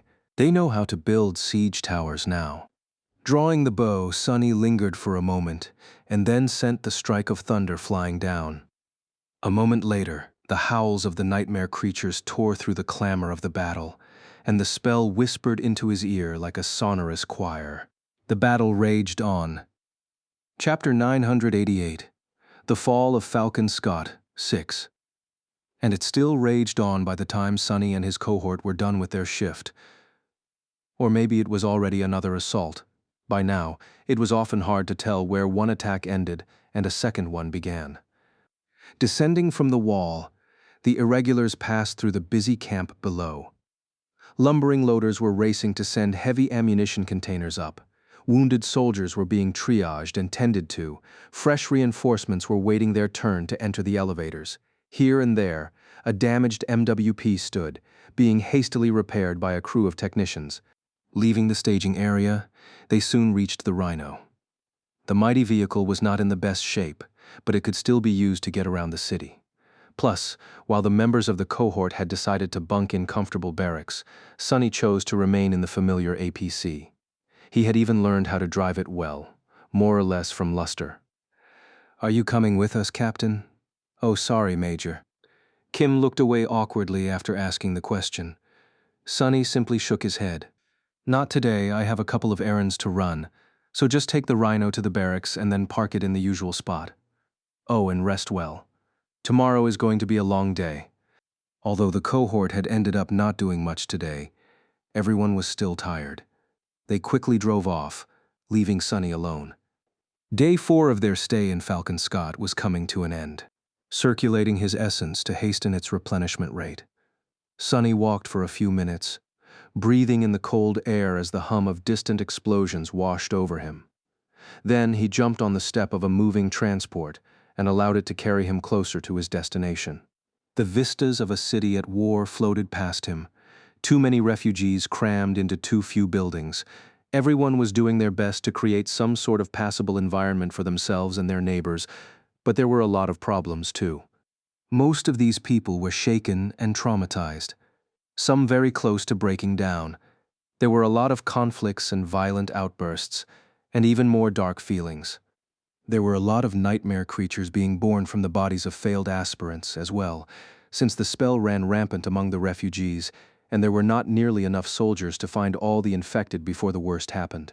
A suffocating atmosphere of fear, tension, and sorrow permeated the air. And yet, people lived on. Their resilience and adaptability triumphed over everything, allowing them to endure and even find moments of happiness in this hell. Sunny saw plenty of smiles, heard plenty of laughter, and witnessed many small details of how the refugees were handling their changed conditions while looking forward to being evacuated. They still have hope. Eventually, he jumped down and walked the rest of the way on foot, reaching a section of the staging area where large white warehouses stood in several rows, surrounded by a mass of activity. That was where scavenged materials were being processed and refined for the use of the First Army. A tired-looking engineer met him at the gate. "Major Sunless?" Sunny nodded and allowed the man to lead him toward a particular row of warehouses. "Yeah, we received your request. The approval came fast enough, so as long as you have enough contribution points, you can cut a good chunk for yourself. Not that I know what you need it for usually. It's the mundanes we arm with processed material that dream of wielding memories, not the other way around." Sunny smiled. The warehouses were full of nightmare creature carcasses, those valuable enough to be retrieved from the battlefield and processed by the army. The corpse of the remnant of the Jade Queen, the corrupted tyrant he and Skytide had killed, had been placed here once, for example. The incredibly durable jade carapace of the monstrous beetle was then refined and used to reinforce a section of the wall. Most of the processed material was instantly used to strengthen the fortifications of the city or the First Army itself. There were all kinds of things that could be done with various parts of nightmare creatures, from crafting melee weapons and upgrading the armored shells of MWPs to powering exotic spell-tech mechanisms. That was why Sunny had to push his weight around, bargain a little, and spend a bunch of contribution points to receive a modest quota. Studying the warehouses, he asked, "There was a corrupted devil yesterday that managed to breach the wall. Where is it kept?" The engineer stared at him for a few moments. I'm sorry, sir. I have no idea which one of them breached the wall. We just receive the carcasses and come up with ways of dismantling them.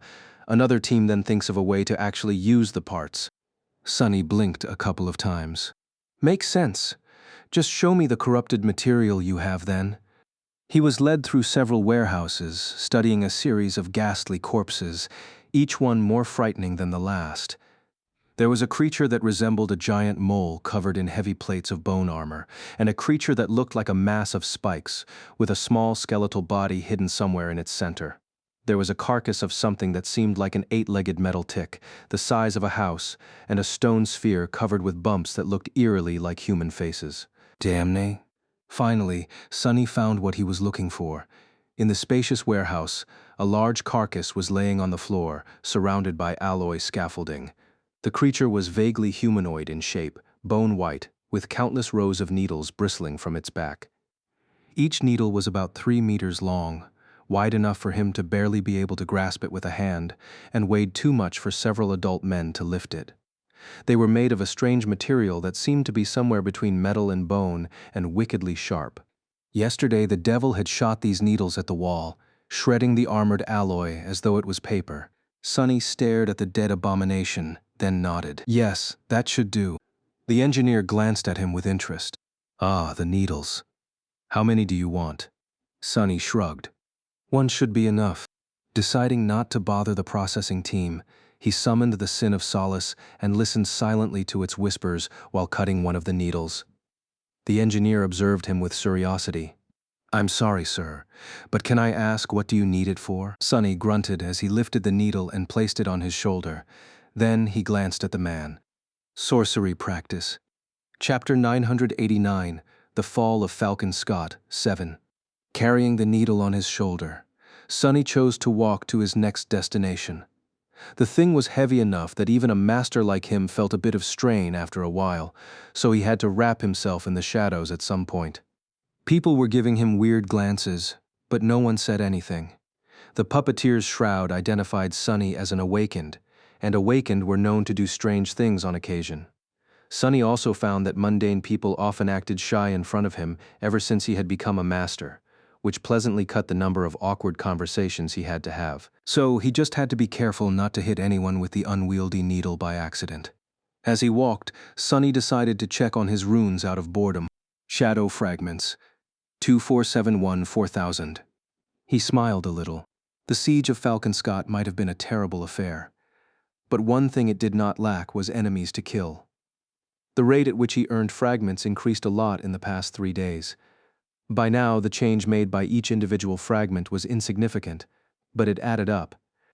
He was now considerably stronger than he had been at the start of the Antarctica campaign, and the Fifth Corps was not as unachievable as it had once seemed. Nephis was still far away from reaching Terror 2, which meant that he finally had a chance of catching up to her class, at least for a short while. Does it even matter now? In the end, both of us will either be titans or dead. Nightmare was subjugating many dreams these days as well. All in all, Sonny was in good shape. His cohort had been forged into one of the deadliest combat units on the continent, with each member honing their skills to a truly fearsome degree.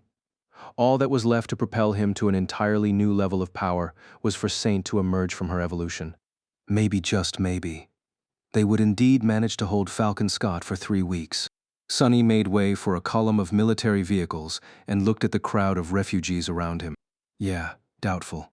With a sigh, he made a turn and approached one of the hastily erected dormitory towers. This one looked more substantial than most, but not by much. Looking up, he saw a vast expanse of glowing windows, with thousands and thousands of humans taking shelter from the cold within. He glanced at the Devil's Needle, then awkwardly spun it, and thrust the point deep into the ground. Taking it into the building would have been a hassle, and Sonny was sure that no one would steal it. The thing weighed more than any mundane human or even a group of them could carry away. The problem, though, was that the needle was so sharp that it continued to sink into the frozen soil under its own weight. Sonny stared at it resentfully for a moment, then repeated the process, this time thrusting it into the ground with the dull end. Finally satisfied, he walked to the entrance to the tower, where a lone civilian was shoveling snow away. As he was passing, the man flinched and stared at him with wide eyes. Sonny sighed inwardly. Am I really so scary? Captain Sunless, is that you? Surprised, Sonny raised an eyebrow. Yes, technically it's Major now. Do I know? Before he could finish the sentence, the civilian dropped the shovel and grabbed his hand, shaking it vigorously. Sonny froze. What the hell is going on? It is you, Master Sunless, sir. My family and I are only alive because of you. After Erebus Field, I thought, sorry, but you brought us all here. Thank you so much. Sonny did not know how to behave in that situation, but thankfully, the civilian finally let go of his hand and hastily opened a small bag hanging on his belt. A moment later, Sonny found himself holding a carefully packed sandwich. Please take this. I know it's not much, but my wife made it herself. You probably don't get a lot of home-cooked food standing there on the wall. Sonny wanted to return the sandwich to the man, but then lingered. The refugees were not starving, but he knew for a fact that most of the rations they had access to were no different from what he had been accustomed to in the outskirts. Getting the ingredients to make this simple sandwich must not have been easy. It was made with love and care, which meant that this small but sincere gift meant much more than it seemed. He smiled slightly. Thank you. I'll enjoy it well. The man seemed exceedingly happy to hear that, and gingerly let Sunny go, picking up his shovel and returning to clearing away the snow while whistling a tune. Walking inside the building, Sunny glanced at the sandwich and frowned a little. He did not really know how to feel about the strange encounter. On the one hand, it was nice to see a tangible result of his efforts. After the caravan reached Falcon Scott, the refugees were quickly processed and assigned to various dormitories, so Sunny had not seen any of them again. On the other hand, the cheerful man was clearly deluding himself if he thought that Sunny had saved him and his family. All Sunny had done was postpone their deaths by a few weeks. They would only be truly saved once carried across the strait to eastern Antarctica. Until then, a sharp sword still hung above their necks. All the more reason to hold the damn wall for as long as we can then. Suddenly thoughtful, Sunny used an elevator to descend underground and approached a particular door. A few moments after he knocked, Beth opened it and gave him a long look. "Oh, it's you." He raised a hand with a wide grin. "I brought sandwiches. Well, a sandwich." She stepped aside to let him in and turned around. "Professor, your favorite awakened is here." Sunny dismissed the boots of the puppeteer's shroud before coming inside. That small action made him feel strangely nostalgic. Civilian life. How come I barely remember what it is? Chapter 990, The Fall of Falcon Scott, 8. Sunny had no particular reason for this visit, apart from simply wanting to check on how the old man had settled in. From his first impression, the dormitory apartment was too small and bare bones for someone of Professor Obel's stature. There were 5 compact bedrooms connected to a shared living room, kitchen, and bathroom, with 3 of the bedrooms occupied by other people. He could hear a child's voice behind one door, which meant that there might have been entire families of refugees living here. In that regard, maybe the fact that the professor and Beth each received an entire room for themselves was already a privilege. Still, what the hell? Maybe he should not have been surprised. Professor Obel was indeed a distinguished scientist who had made great contributions to humanity, but the Antarctic Center was the administrative center of the whole quadrant. With 200 million people concentrated in Falcon Scott, there must have been a whole lot of distinguished people waiting for their turn to be evacuated. Beth led him to the kitchen and put a kettle on the stove. Now that they were not busy trying to keep the caravan from falling apart, Sunny noticed that the young woman looked a bit haggard in comparison to how she had been at LO49. There were dark circles under her eyes, a slight uncertainty to her movements, and a grim slant to her brow. Beth's temper, however, had not changed one bit. "Tell me straight, is the wall going to hold?" Sunny lingered for a bit, stumped by the frank question. "How should I know?" "Sure, it is going to hold until it doesn't." Beth scoffed, pouring synthetic tea into 3 cheap alloy cups. "And yet you seem to be terribly calm." Sunny scratched the back of his head in confusion. "Do I seem calm? Well, I guess I am. I mean, what's the worst that can happen?" The young woman stared at him with outrage. "Death, you can die." He thought about it for a few moments. "I'd rather not die, of course. But death is definitely way better than some other things. Believe me." Sunny had lived through several ghastly experiences himself, and still remembered a few of the harrowing nightmares he had been subjected to by his shadowy steed.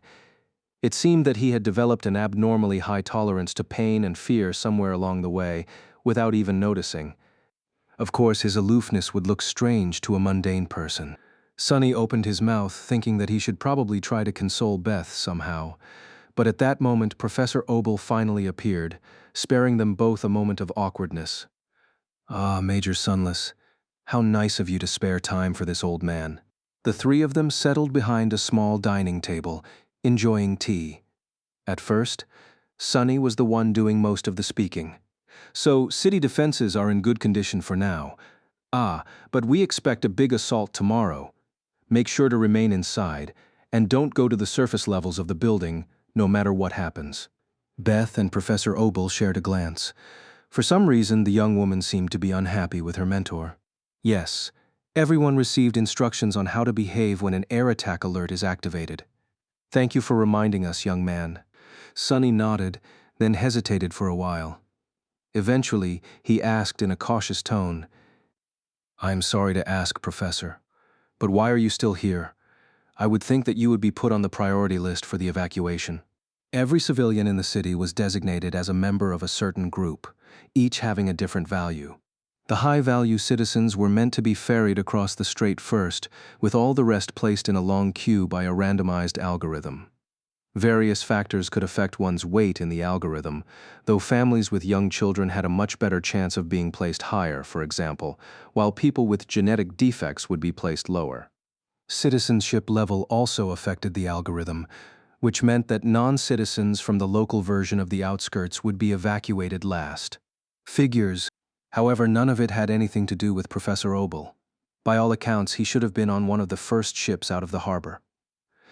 The giant vessels had been coursing between Falcon Scott and eastern Antarctica for several days now, bringing many millions of people away. Beth gave the old man a scathing glance. "Yes, Professor. Why are you still here?" Before he could say anything, the young woman turned to Sonny and said with indignation, "Believe it or not, the professor gave up his position on the priority list, saying that he wouldn't leave without his assistant. And since I have nothing to do with the high-value group, we are both stuck in the standard selection group now. Gods only know when we'll be assigned a placement in the queue, let alone get to leave." Sonny blinked a couple of times. "Is that true, Professor?" The old man looked down in embarrassment. "Oh, you kids don't understand. I'm an old man, you know. My bones still hurt from the long weeks spent on the road. Can't I rest a little before jumping on a ship?" Beth scoffed, and this time Sonny was inclined to agree. What kind of bullcrap reason is that? There was obviously something deeper going on. Hopefully the professor simply did not want to leave Beth behind, which was already stupid. If he was on some self-sacrificial mission, though, Sonny had to set him straight. He opened his mouth to say something, but at that moment, the kid he had heard earlier barged into the kitchen, holding a makeshift ewe in her hands. "Grandpa Obel. Grandpa Obel, it broke." Professor Obel gave Sonny an apologetic look, then smiled at the child and picked up the toy. "What? It broke all by itself, huh? Well, don't worry, I'll fix it up again. Your friend is going to be as good as new in no time." Sonny stared at the two of them, then said in a subdued tone, "Professor, there's a difference between being brave and being suicidal. You have to get on a ship as soon as possible. The wall is not going to hold back the enemy much longer. Not everyone will." The old man patted the child on the head, then simply looked at Sonny and smiled. "All the more reason for the army to make sure that it holds for as long as possible, then. It's not as if we're not trying." "Wait, isn't that what I said myself?" Sonny winced, then finished his tea in one gulp and stood up. "I guess you are right. I'll be going then." He glanced at Beth. "Contact me if you need anything." With that, Sonny left the small apartment and returned to the surface. Picking up the devil's needle, he grunted and put it back on his shoulder. "That old bastard, does he think that I want to be here?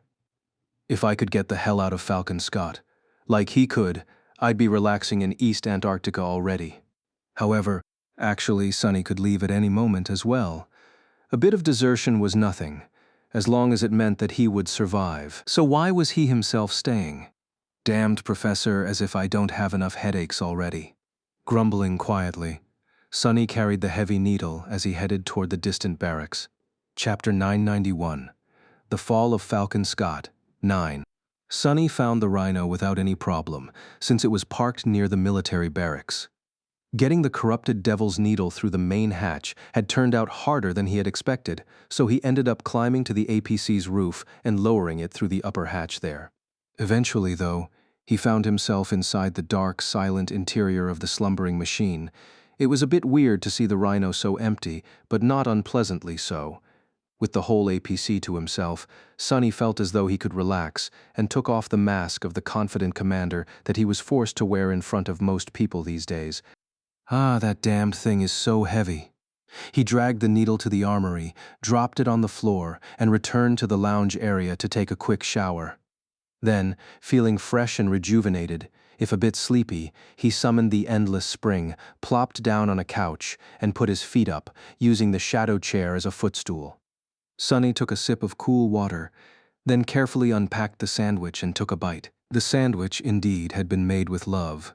It was truly tasty. Mentally thanking the generous refugee, Sunny enjoyed his meal in peace.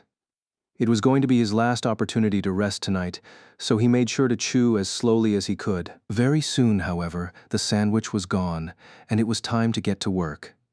Sunny closed his eyes, sighed, and walked to the rear section of the vehicle. There, a small pile of memories lay on the holographic table of the command suite. Sunny summoned a few more, dropped them into the pile, and counted everything. A small grimace appeared on his face. Sunny had not only been keeping watch on the wall the past few days. After reaching Falcon Scott, which had become the hub of everything in the Antarctic Center, he had been very busy spending all of his contribution points as well. Getting good memories was hard, but luckily, he was once again going for quantity over quality. Additionally, Sunny had no reason to stick to the official channels. Receiving anything through the Army requisition system was a tough and slow process, especially with the network being down most of the time, so he just traded his points directly to the awakened soldiers for the memories that were useless to them. He had even hired a few sleepers from the caravan to be his errand boys, which made the whole process faster. Not fast enough, though. Shaking his head, Sunny left the pile of memories alone, cleared some space on the table, and summoned two weapons. One of them was his old and loyal Tachi, the Midnight Shard, and the other was Morgan's warbow. Sunny concentrated for a moment, allowing his gaze to peer through the surface of the two memories. The intricate tapestry of ethereal strings hidden inside them was vast and mind-numbingly complicated. He could already feel a hint of a headache coming on. Sunny was trying to do something that he had never done before, a few things actually. Firstly, he wanted to recreate an ascended enchantment, which were much more expansive and complex than the awakened and dormant ones he had mostly copied before. Secondly, he wanted to disassemble the structure of a particular enchantment into its basic elements, then heavily modify one of those elements and turn it into an independent enchantment of its own. And lastly, he wanted to create a functional memory from scratch, that he had done on many occasions before, but only in the most rudimentary form. The first two steps were already hard enough, but it was the last one that had turned unexpectedly troublesome. As Sunny had found out, not all materials had the capacity to sustain powerful enchantments. They would simply disintegrate under strain or be torn apart by the raging essence. He needed refined material to create a powerful memory, hence the needle of a corrupted devil. Since Sunny was planning to use transcendent soul shards, nothing less would do. Actually, he wasn't really sure if the needle was good enough for his purposes either, but it was his best bet. Sunny studied the weave of ethereal strings, and at the same time wove essence threads of his own. He was going to need a lot of them, so there was no time to waste. Minute passed after minute, merging into hours. Sunny continued sitting motionlessly in front of the two memories, with only the fingers of his four hands moving in the air. Eventually, his deep concentration was broken by the sound of an incoming call. Sunny lingered for a few moments, then slowly shifted his gaze to the communicator. As soon as he pressed on it, Master Jet's face appeared on the screen. She was chewing on a piece of roasted monster meat, seemingly very hungry or in a hurry to finish her meal. "Hey, how is your side project going?" Sunny stared at her incredulously. It would go better if I was not distracted by unexpected calls in the middle of the night, though. Well, anyway, did you manage to get what I asked for? Jet swallowed the last piece of the roasted meat, wiped the juice off her lips, and smiled. "Yeah, I gathered all the memories that the members of my cohort have no use for. Anyway, why do you need them? That's a crazy amount of contribution points to waste on a bunch of Tier 1 trinkets." Sunny smiled from the corner of his mouth. "I am thinking of giving them to a beautiful lady." A spark of curiosity glinted in Jet's eyes. "Oh, better be quick with it then. If she really is a lady, reaching her bedroom might be a slow affair, and we all might be dead very soon." Sunny blinked. "What? No, that was not what I..." Soul Reaper laughed. "Gods, Sunny, relax. In any case, are you prepared for tomorrow?" Sunny glowered at her for a couple of moments, then scoffed. "Yeah, sure. As prepared as I can be." Jet drank some water from her flask, then closed it, and smiled again. This time, her smile looked very ominous. "Well, good. Because tomorrow came a little early.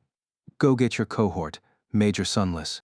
In the next moment, loud sirens of the aerial attack alarm howled eerily throughout the city, echoing through the crowded streets. Chapter 992, The Fall of Falcon Scott, 10. Damnation. Sonny scrambled to his feet, hastily dismissing the midnight shard and grabbing his bow. On the screen of the communicator, Jet's face disappeared, replaced by an incoming message that named the section of the wall he and his cohort were supposed to go to. South. This time, they were meant to fight right above the main gates of the city, on the part of the defensive barrier that faced inland, and where the battle was going to be the fiercest. It seemed that Army Command was finally done holding the irregulars in reserve. Sonny glanced at the clock. It was just past the earliest time the members of his cohort could return from the dream realm, if they had chosen to sleep tonight. Ooh, that's good. He dashed to the pilot's cabin of the Rhino and ran the vehicle through the startup procedure. The APC sluggishly came to life, making many sounds that were probably not a good sign. As Sonny waited, he mentally went over each member of his cohort, thinking about what task he would assign them and whether their flaws would be detrimental in this particular battle. The chances of that were low, but he still needed to check. No one with an especially crippling flaw would have made it through years of service, and soldiers were not required to disclose them. Sharing something that personal and potentially dangerous could only be done voluntarily. There was nothing about the flaws in the dossiers Sonny had read, but after spending months fighting side by side with his people, he deduced most of them. The flaws of the irregulars were indeed not too dire, and most of his people were mature awakened who had had at least a decade to learn how to deal with them. Quentin, for example, seemed to be unable to break a promise. Kim was naturally unassuming. Samara had a slow rate of soul essence regeneration. Bell had to work especially hard on his impulse control. Luster, well, that one was pretty apparent. Dorn's flaw was the cruelest, but it would only become detrimental years from now. His body was slowly, but constantly growing and would most likely collapse under its own weight one day, sometime in the future. Nothing that would play a role in today's battle, though. All good. At that moment, the hatch of the Rhino opened, making the eerie wailing of the sirens much louder. The members of his cohort rushed in, summoning their armor and weapons as they did. "Captain, everyone's here." Without waiting for Luster to get to the cabin, Sonny lowered himself into the driver's seat and sent the Rhino forward. His driving skills were not really top-notch or any good, really, but he could get the APC to the wall, at least. "Get yourselves ready. You all remember the plan, correct?" Since Winter was going to take center stage in the battle against the devouring cloud, the irregulars had come up with a few strategies in advance. "Yes, sir," Sonny nodded. "Well then, go rub Luster's lucky charm. Gods know we're going to need some luck today." Hearing the laughter of his comrades, Luster crossed his arms. "Hey, that thing really works. 4 out of the 5 most deadly nightmare creatures in the region, you call that luck?" "Exactly. And I survived meeting every one." Chuckling, Sonny concentrated on controlling the massive APC. The Rhino sped through the streets of Falcon Scott. Thankfully, they were mostly empty by now. The air raid sirens had sent the refugees scrambling to get inside. He could see a lot of frightened people still hurrying to reach their assigned dormitories, but mostly, there were only military transports in sight. Briefly, Sonny wondered about the man who had gifted him a sandwich. Hopefully, his family had a room below ground. If not, surviving the devouring cloud might not be easy for them. Concentrate. Finally, the Rhino reached the staging area under the wall. Not bothering to park it properly, Sonny picked up Morgan's warbow and headed for the exit hatch. His soldiers followed. The army camp was in a state of perpetual, organized chaos, more so today than it had been before. A tense, anxious mood hung in the air. Everyone had a grim expression on their faces, sometimes glancing south with fear hiding in their eyes. Sonny thought that he could already hear the distant, low hum of the approaching swarm. "Look alive!" His shout seemed to energize the soldiers. Glancing at him with hints of recognition and reverence, they parted, letting the devils march through. Sonny made sure to put on the most calm and arrogant expression he could manage, as if the vast swarm of flying abominations was nothing more than a little annoyance. His performance seemed to have worked, since some of the tension dissipated. Even the members of his own cohort seemed to relax a little. What? Why the hell are you relaxing, idiots? You of all people should know how damn terrifying the devouring cloud is. I mean, even I am scared. But he wasn't. Not really. Mostly because the brood monsters had no means of attacking incorporeal targets, so his personal safety was not at risk. And because the devouring cloud was the least dangerous of the enemies converging on Falcon Scott. It was still supremely dangerous, however. The irregulars entered an open elevator that took them to the top of the wall. Falcon Scott looked strangely empty from the moving platform, its usual liveliness gone. It seemed as if the whole city was holding its breath, hoping that the predator would not notice the prey.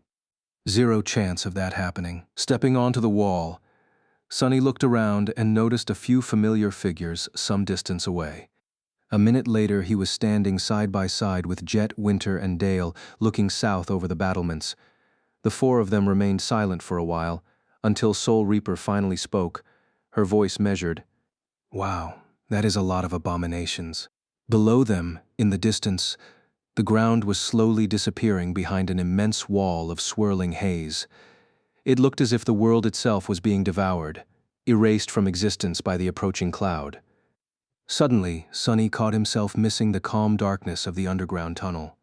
Chapter 993, The Fall of Falcon Scott, 11. The devouring cloud posed an existential threat to Falcon Scott, but strangely, Sonny was not too worried, at least for himself. Perhaps it was the marble shell that gave him confidence, or perhaps it was the presence of the other ascended irregulars. The four of them were a fearsome force by themselves, and there were thousands of other awakened defending the city, to boot. Not to mention countless mundane soldiers, impregnable fortifications, and 2 entire saints. Skytide had been away, fighting the winter beast somewhere in the wilderness. It was unknown whether she would be able to return in time to participate in today's battle, but Bloodwave was here, protecting the anchored ships. If things went south, he would undoubtedly interfere. Master Jet studied the approaching brood swarm, her icy blue eyes cold and calculating. Then, she sighed. Something is different. Sonny glanced at her with a silent question, prompting Soul Reaper to shake her head. The devouring cloud is behaving differently from how the reports described it. He frowned, then glanced at the distant haze. Indeed, the swarm was acting a bit differently from how it had been before. It seemed slightly less erratic, slightly more driven. The speed with which the devouring world consumed distance was greater than Sonny had expected. Summoning his helmet, Dale shrugged. They probably sense the 200 million souls behind us. Who wouldn't hurry to get to a feast? Winter smiled. Well then, let's show them some hospitality. She remained motionless for a few moments, then raised her hands and cautiously removed her sunglasses. A deep sigh escaped from her lips. That was the first time Sonny saw Winter's eyes. They were entirely black, with pupils that resembled 2 drops of coagulated blood. Looking into them made him deeply, irrationally uncomfortable. Begin. Several awakened, 3 from Soul Reaper's cohort and 1 from Dale's, stepped forward. Following Sonny's nod, Luster did the same. In this battle, Winter was going to be the tip of their spear. Her aspect would play a key role, and so it had to be augmented as much as possible. Several memories started to manifest in the air around the ascended archer: a beautiful handheld mirror, a small skull with a precious jewel embedded into its forehead, a silver coin with the image of a beautiful woman on one side and that of a hideous monster on the other, and at the same time, the 4 awakened activated their own abilities. One started to draw a complicated circle around Winter, saturating it with essence as he went. Another concentrated on the memories, somehow channeling more power into them. Luster simply placed his hand on her shoulder and then sent Sonny a strangely pleased glance. That fool. Sonny rolled his eyes and walked a few steps away. He wrapped one shadow around his body and the other 3 around Morgan's warbow, then evaluated how much essence he had left. It was not as much as he would have wanted, but enough to summon the strike of thunder many times, as well as manifest countless soul arrows in between the shots. He would be able to activate the dying wish as well if the abominations managed to get close to the wall. Today, Sonny had a personal goal: to slaughter as many of the brood beasts as possible. Hundreds of them, or maybe even 1,000. With almost all the vile creatures being awakened, he would not be getting many fragments. But that was all right. What he wanted were memories, anyway. The more, the better, no matter how weak. "What do you think, Sonny? Are we going to win today?" He glanced at Master Jet, who was calmly spinning a simple shuriken in her hand. The aura of illusory cold radiating from her seemed especially chilling right now. He shrugged. "Sure, why not? It's just a bunch of ugly flying leeches." Soul Reaper grinned and did not say anything else. A few minutes later, the devouring cloud entered the firing range of the railguns. Once again, the thunderous sound of heaving tungsten rounds shattering the sound barrier made the whole wall vibrate. Even though Sonny knew that the bombardment had to have killed countless creatures, it seemed as though the distant haze simply swallowed them. There was not even the smallest ripple or rift in the uninterrupted veil of flying horrors. Crap. Then, the turrets and the MWPs joined the barrage and unleashed a hail of bullets. Numerous tracer rounds flew from the wall into the rolling cloud of brood beasts. It was strangely beautiful, as though a shining rain was falling from the ground into the sky, struggling to pierce the black veil of extinguishing darkness. As if utterly untouched by the devastating onslaught, the devouring cloud continued forward without ever slowing down. By now, the hum of countless leathery wings had grown loud enough to seep through the clamor of the firing guns, spreading through the air like the murmur of a vast sea. The creatures were already close enough for the illusion of a hazy veil to fall apart into the harrowing visage of myriads of black dots swarming in the air. Sonny grimaced, then drew his bow and sent the strike of thunder into the approaching horde. Before the furious bolt of lightning reached it, he was already pulling on the string again, an arrow of pale gold appearing on it. A flash of stark, eclectic light illuminated a tiny portion of the swarm, followed by the whispers of the spell. Scrap. At that point, the devouring cloud was supposed to slow down. It had just reached the edge of the vast killing field between the city wall and the mountains, coming into view of numerous piles of nightmare creature carcasses covering the ground. The brood beasts were supposed to turn their attention to that plentiful source of food before continuing toward Falcon Scott in full force. However, they did not. Acting in contradiction to all the analytical reports by Army Command, the swarm ignored the feast of rotting flesh completely, and instead accelerated forward even more. That was when Winter finally made her move. Taking a deep breath, she raised her bow and summoned a single fiery arrow. Her black eyes seemed to become even darker still, and the crimson blood drops of her pupils shone with an eerie, ominous glow. The string of the bow rang, and the flaming arrow flashed through the darkness, leaving a blazing trail behind. When it hit, the darkness of the polar night was suddenly no more. Chapter 994. The Fall of Falcon Scott. 12. The moment Winter's arrow reached the devouring cloud, a brilliant flash of light blinded everyone for a moment. A vast sphere of flame bloomed in the middle of the swarm, spreading far and wide like a rolling wave of destruction. Then it collapsed on itself and exploded once more. Tongues of flame spread through the mass of abominations, swallowing countless brood beasts. Some were turned to ash, some fell down to the ground like burning stars. Others continued to burn as they streaked chaotically through the sky, their flesh boiling and dissipating. But they did not die before colliding with some of their vile brethren. The fire spread. As if possessing a mind of its own, it continued to spread from one abomination to another, until it seemed as though the sky itself was aflame.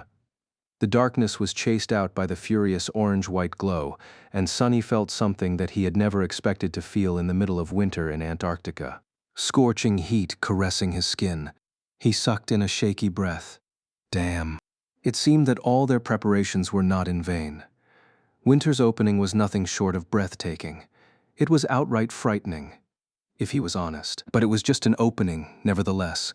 Although the devouring cloud had sustained considerable losses and had to slow down, it was in no way stopped. Already some brood beasts were charging through the wall of fire, lunging toward the city. Grinning at the sight of the fiery slaughter, Sonny shook off his momentary shock and drew Morgan's warbow again. More, I need to kill more.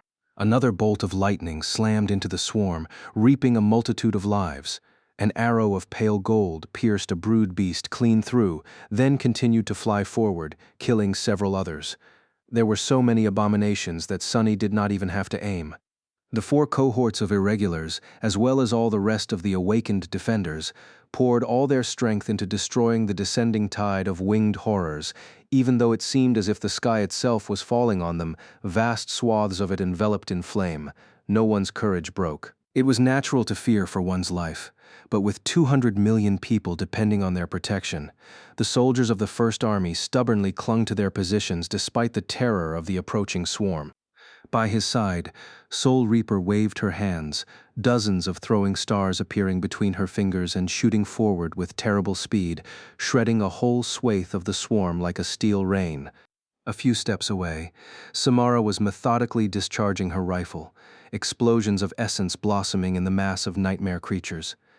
Pieces of torn flesh and streams of blood rained down without stop. The rest of the devils were doing their part. Winter was not at all done with her part of the slaughter either. One after another, enchanted arrows flew from the string of her bow, with 4 awakened elites using their aspects to augment hers and a number of powerful memories feeding her their power. The ascended archer became a source of shocking devastation. Sunny finally understood why Winter was sometimes called a walking artillery unit. There were a lot of arrows in her arsenal capable of widespread destruction, and augmented as she was, the scope of that destruction only grew, thanks to her aspect. The arrows never missed. And with luster continuously feeding her soul essence, she had no reason to stop. The devouring cloud was melting in front of his eyes. More! Sunny strained his muscles to draw the string. The process of dismissing and summoning the strike of thunder back finally finished, just in time. A fierce bolt of lightning pierced the air once again. You have slain. You have slain. You have slain. You have received. And yet, even with all that destruction summoned upon the brood swarm, it was still advancing on the city. Half of the vast killing field had already disappeared in its shadow, and the first of the winged horrors were already reaching the wall. Somewhere to his left, a massive MWP stumbled, the appalling shape of a brood beast disappearing into the breach in the war platform's armor that it had just created with the circular fleshy maw. The creature crawled into the pilot's cabin. In the next moment, the massive machine jerked erratically and stepped back, plummeting from the battlement into the darkness. Sunny uttered a silent curse. At the same time, Dale stepped closer to Winter. A spherical dome of transparent energy enveloped the two of them, as well as all the awakened standing nearby. Their arrows and bullets easily passed through the dome to hit the enemies, but when a lone brood beast lunged at Winter from above, it collided against the wall of shimmering energy, as if against solid stone. The creature's body bounced away in a rain of blood. I guess it's time for Sunny now. Jet's voice confirmed his own thoughts. They briefly glanced at each other, then dashed away from the irregulars. Sunny dismissed his bow, took a deep breath, and summoned the Sin of Solace instead. Instantly, an insidious voice, his own voice, spoke into his ear. Are you still pretending that you can actually save anyone, you know? Shut the hell up, no one asked. Gritting his teeth, Sunny followed Soul Reaper until they reached a relatively empty section of the wall, a couple of 100 meters away from the position of the irregulars. She shouted at the nearby soldiers, commanding them to retreat. Then, Jet turned to Sunny and flashed him a wicked smile. Are you ready? He nodded. Then activate that charm of yours. Sunny sighed, then poured essence into the dying wish. At the same time, he wrapped all 4 shadows around his body and activated the underworld armament trait of the marble shell, enhancing the effect of the charm. His goals here were rather simple. He needed to give Winter as much time as possible to eradicate the swarm, and at the same time, prevent brood beasts from flying into the city. What better way was there to achieve both than to present the devouring cloud with an irresistibly tasty target? The plan was bound to work. Its only downside was that, for a while, Sunny would have to survive the attention of the entire swarm. Somehow. Chapter 995. The Fall of Falcon Scott, 13. The world seemed trapped in a violent seizure. The darkness of the endless night was savaged, torn apart by the spreading wildfire and the disorienting flashes of numerous firing armaments.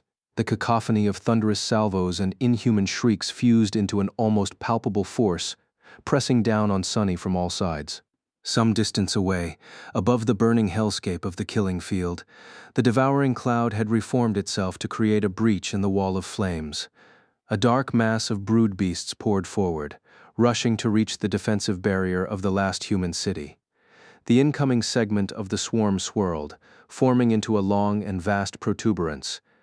It looked like a giant tentacle that grew and twisted, aiming for a single spot on the city wall.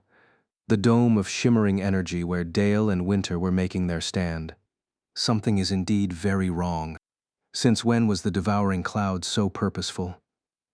How could the swarm of mindless brood beasts not only identify the deadliest threat, but also show enough coordinated intent to try taking it out first?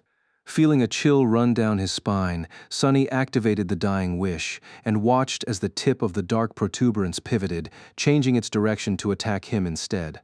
Wonderful. He glanced at Jet, lingered for a moment, and then asked in a hoarse voice, "Are we sure that we want to do this?" Soul Reaper lowered her graceful glaive, a thin layer of ice slowly condensing on its silver blade. Brushing her raven black hair back, she smiled from the corner of her mouth. "What do our wishes have to do with anything?" Sunny looked back at the approaching swarm and sighed. Fair enough. At that point, most of the armaments on the southern section of the wall had concentrated their fire on the advancing protuberance. It was being torn by the heavy tungsten rounds of the railguns, the squall of bullets unleashed by countless turrets, the sporadic rifle fire of mundane infantrymen, the memories and abilities of awakened soldiers. As Sunny watched, swarms of miniature missiles shot from the shoulders of the towering MWPs, streaking across the sky and blasting countless abominations to shreds. The attacking swarm was continuously breaking and rebuilding itself, new brood beasts instantly taking the place of the slain ones to close the gaps. It was not showing any signs of slowing down, though, which meant that Sunny would not escape it. Well, he was not worried. "Sure you are." Sunny winced and glanced at the Sin of Solace with displeasure. His mental defenses were supposed to be quite high right now. Why wasn't the damned sword affected at all? Ah, yes. Your new shiny shell, as good a reason to feel confident as any, I guess. And if that is not enough, you can always escape into the shadows, right? Sunny pretended not to hear the insidious voice. Have you not stopped to think about Jet, though? Where would she escape? Are you ready to watch her die? You better be an outsider like her does not matter anyway. Sunny glanced at Master Jet, who was observing the swarm by his side. Her beautiful face was calm and focused. He sighed. You are very proud of yourself, aren't you? Toying with me, playing on my deepest fears and insecurities. But aren't you embarrassed of yourself a little? The Sin of Solace did not answer. I'll admit, you did catch me by surprise a couple of times. However, now that I know what to expect, why would such childish jabs have any effect on me? I don't know whether you really are the voice of the cursed sword or simply a part of my own subconscious twisted by it, although the latter seems more probable. However, one thing I do know is that you are out of your league here, buddy. He shook the beautiful Jian slightly. I mean, who do you think you are? You are not the voice of Ariel, the demon of dread. You are merely a memory of an echo of a whisper. Something that pathetic wants to drive me crazy? Please, don't make me laugh. There were a few moments of silence, and then the insidious voice answered mockingly. And yet here you are, talking to an imaginary voice in the middle of a battle. Sunny smiled. So what? Hearing voices and talking to myself is somewhat of a hobby of mine. Been there, done that. He pushed the annoying whispers to the back of his mind and concentrated on what was about to come. A small shadow suddenly fell from the sky. Sunny almost moved to attack it, but then held himself back. In the next moment, a familiar crow landed on Jet's shoulder, glanced at him arrogantly, and turned to its master. Swam, swam. Jet patted the bird on the head with a small smile. Yes, I know. Now go. It is going to be too dangerous for you. The crow let out an outraged caw and spread its wings to make itself look bigger, but to no avail. She had already dismissed the echo, making it dissipate into a swirl of sparks. A few seconds later, the swarm was upon them. The first of the lunging brood beast was cleanly severed in half by Jet's glaive, two bleeding slabs of hideous flesh flying over the wall to fall into the siege camp below. But the next one was already attacking. Sunny allowed his mind to switch into the state of battle clarity, or rather dive deeper into it, since clarity had long become like second nature to him. His thoughts accelerated, and his perception of the world became sharper, clearer, and more encompassing. He moved forward with light steps, the sin of solace flashing through the air to pierce the creature's body. Its flesh parted before the jade blade like water. At the same time, the shadows around them stirred, and a dozen black tentacles rose from them, grabbing the attacking brood beasts and tearing them apart. The tentacles were different and much more complex than the ones he had usually summoned before. These ones had joints and a semblance of structure, ending with crude but nimble and powerful hands. Sunny's long hours of practice had not been in vain. He had pushed his grasp of shadow manifestation forward by a lot. Of course, using it burned through his essence. Everything Sunny did required him to spend essence, weaving shadow strings, repeatedly summoning the strike of thunder, sustaining and augmenting the effect of the dying wish, saturating his body with resilience and strength. Any other master would have been drained of all energy already. But Sunny's reserves of essence were vast and potent, more than 4 times the volume of almost anyone else of the same rank. At the same time, his control of it was nothing short of exquisite, allowing for near-perfect efficiency. He had a lot of fight left in him still. The question was whether that would be enough. Chapter 996. The Fall of Falcon Scott, 14. The swarm of brood beasts descended upon Sunny and Master Jet. The two of them moved with speed that would have seemed utterly inhuman to mundane soldiers, if any of them had remained nearby. Curiously enough, a master would have been stunned just as much. Both ascended irregulars were showing a level of physical prowess that only those with extremely powerful combat aspects were supposed to possess. Soul Reaper's glaive turned into a blur as she spun it, dissecting scores of the ghastly abominations. The beautiful Jade Jian danced like a feather, harvesting life after life. Of course, neither Sunny nor Jet remained static, moving across the wide expanse of the battlement like a hurricane of cutting steel. They danced between the attacking nightmare creatures, never remaining in one spot long enough to be buried under their onslaught. Well, Sunny danced. His battle style was graceful and fluid, to the point where it seemed as though he had no rigid shape at all.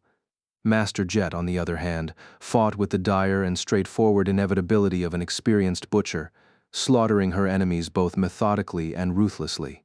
There was an awful beauty to her mesmerizing savagery as well. Get ready. Sunny did not need the warning. The whirlwind of abominations surrounding them was already bad enough, but it was also just the beginning. Most of the protuberance of the devouring cloud had yet to reach them, and the situation was about to become many times worse. Oh, why did I come to this damned continent? Full of self-pity, he pivoted to the right, narrowly avoided a diving brood beast, and brandished the sin of solace to cut down another one. At the same time, he glanced over the edge of the wall, where a long stretch of the world was obscured by the swarm of abominations. By now the two of them were surrounded from all sides, but most of the enemies were still coming from a single direction. The good news was that the dying wish was working, preventing the brood beasts from passing the wall and escaping into the city. The bad news was that he could not see the glow of winter's flames at all now, which meant that the part of the swarm attacking them was a second at most from growing much harder to deal with. There had to be really many of them to obscure the wildfire entirely. Sunny called upon the shadows, and a black wall suddenly rose between the battlement and the main body of the protuberance. Countless brood beasts slammed into it in the next moment, impaling themselves on the sharp spikes that shot from the black surface. Even more had to twist in the air to avoid the obstacle. That did not slow the swarm much, but it did funnel it somewhat, giving Sunny and Jet some room to breathe, at least for a moment. Then, things got really tense. Arg, damn it. There were too many brood beasts lunging at him to kill and evade them all. Sunny did his best, but it was still not enough. Even with the help of shadow hands, he was forced to receive several attacks head-on, making his body as heavy as a slab of rock. Sunny gritted his teeth and stood his ground. A disgusting leathery body slammed into him. If he had not used the feather of truth to change his mass, the impact would have thrown Sunny to the ground, or even worse, off the wall. As it was, he only took half a step back, while the brood beast bounced back with the nauseating crunch of breaking bones. Ah, that hurt. Before Sunny could do anything, another creature tore into his forearm. The leather vambrace of the puppeteer's shroud held some of the horrid fangs back, but not all of them. However, the creature's fangs scraped fruitlessly against Sunny's skin, not leaving even a scratch on it. He grinned. Chew on this, bastard. With that, Sunny spun the sin of solace into reverse grip and easily cut through the abomination's long neck. Usually it would have been hard to deal any damage from such an awkward position, but the jade blade of the cursed sword was so sharp that he did not have to put any effort into the cut at all. The brood beast's body convulsed and fell down. Its severed maw, however, was still stubbornly trying to gnaw on Sunny's flesh. Whatever. Ignoring the vice-like and unpleasantly moist grasp of the creature's jaw, he threw himself back into the battle. A few moments later, it flew off his forearm, pulled away by powerful inertia. Sadly, that was not the last abomination that managed to hit him. As their number grew and grew, Sunny started to miss more attacks. Most of them failed to penetrate the adamantine barrier of the marble shell, but a few did not. There were now shallow scratches here and there on his body, and their number was swiftly increasing. Master Jet was in a similar position, although she did not seem to be bothered by it at all. Even though her black leather armor was torn and shredded, revealing glimpses of alabaster skin and trickles of crimson blood, she fought with the same unrestrained, magnificent brutality. There was even a dark, wicked grin on her face. What is wrong with that woman? He wasted a moment to shift his sight and glance at her core, only to see that it was brimming with essence, full to the limit. That cost him another scratch, as well as a pang of envy. Damn it. Master Jet's aspect is simply cheating. To be fair, his aspect was somewhat of a cheat as well. More than that, both of them were fighting in nearly optimal conditions. Soul Reaper was well suited to fight against large numbers of weaker enemies, who could provide her with a nearly endless supply of essence, while Sunny was a true menace when surrounded by shadows. Throughout the cruel length of the polar night, the whole world was enveloped by shadows, and he was their master. And yet, both of them were in dire danger. Even if individual brood beasts did not pose much of a threat to the two ascended, thousands and thousands of them did. An army of ants was more than capable of killing an elephant. Whatever an elephant was, grinding his teeth, Sunny danced between the countless abominations and felt his own essence disappear with frightening speed. Winter better be very busy obliterating the main body of the swarm fast. Chapter 997. The Fall of Falcon Scott, 15. Black pillars of smoke rose into the sky, obscuring the stars like a smoldering veil. Between the roiling dark heaven and the cold, ravaged land, a fiery inferno seethed and swarmed, drowning the world in a scorching orange glow, surrounded by numerous abominations and the cacophonous roar of heavy armaments. Sunny and Jet fought against the devouring cloud. The wind was picking up, struggling not to slip on the fetid blood that covered the alloy expanse of the battlement. Sunny pulled Soul Reaper close and bent down, summoning a dome of shadows to surround them. His breathing was hoarse and labored. There was no light inside the improvised shelter, and the brood beasts were already attacking it, the whole structure trembling under an onslaught of heavy blows. Worse still, he did not dare to sustain the barrier for more than a few seconds, afraid that the swarm would lose interest and shift its attention to the city beyond. I won't last much longer. Master Jet was uncomfortably close, her physical state as battered and bloodied as his. Her chest rose and fell erratically, betraying the same level of exhaustion. Nevertheless, her voice sounded calm. You can't fight anymore? He shook his head, then spoke after realizing that she probably could not see him. No, not that. The charm, I don't have enough essence left to keep it active for long. She lingered for a moment. Do what you can. After that, let's see what fate has in store. Sunny winced at her choice of words, then considered if it was time to summon Nightmare. The black steed would be helpful in surviving the tide of brood beasts, but the two of them were not at the point of needing to be rescued yet. It was supplying the dying wish with essence that was the problem. Nightmare was also large and lacked armor. His main defense was speed and viciousness, which would not protect him against the swarm. If the Shadow Stallion sustained heavy wounds today, Sunny would not be able to call upon him tomorrow. Back to the slaughter, then. He glanced at Jet. Ready? She smiled in the darkness. Always. He allowed the suffering shadows to lose substance, and the black dome fell apart around them.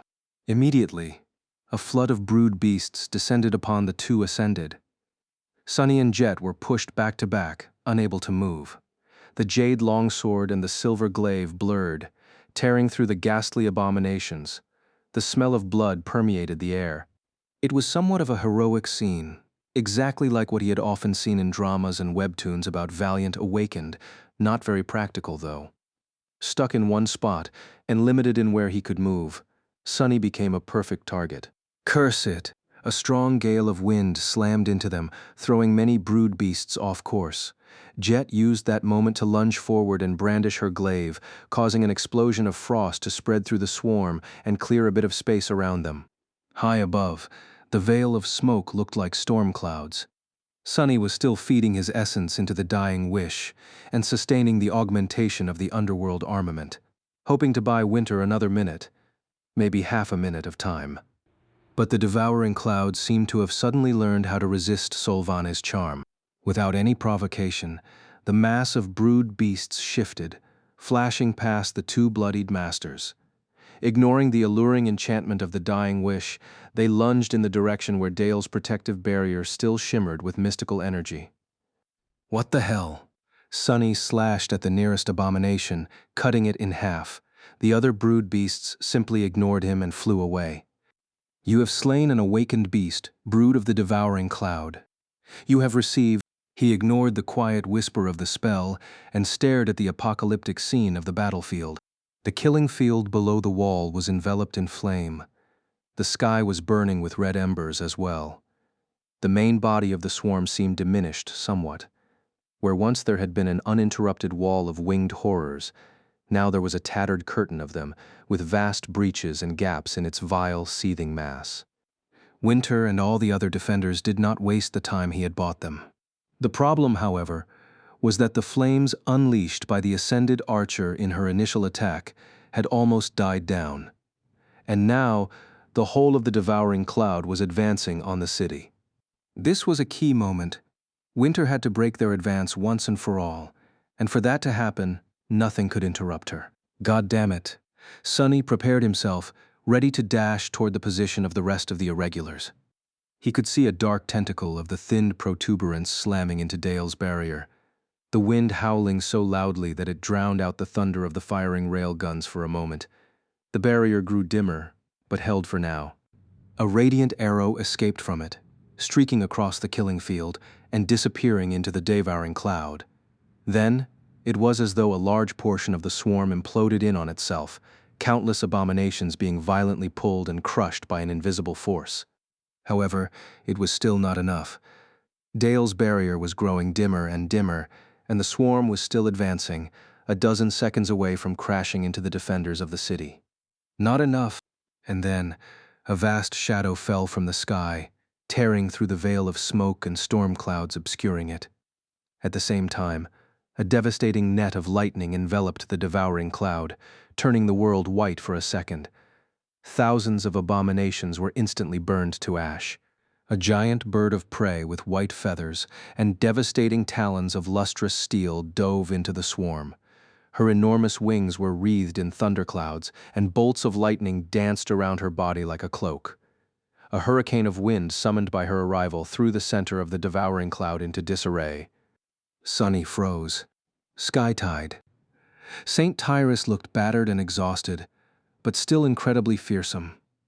Her white feathers were painted by blood, and there was a thin layer of ice covering many parts of her body.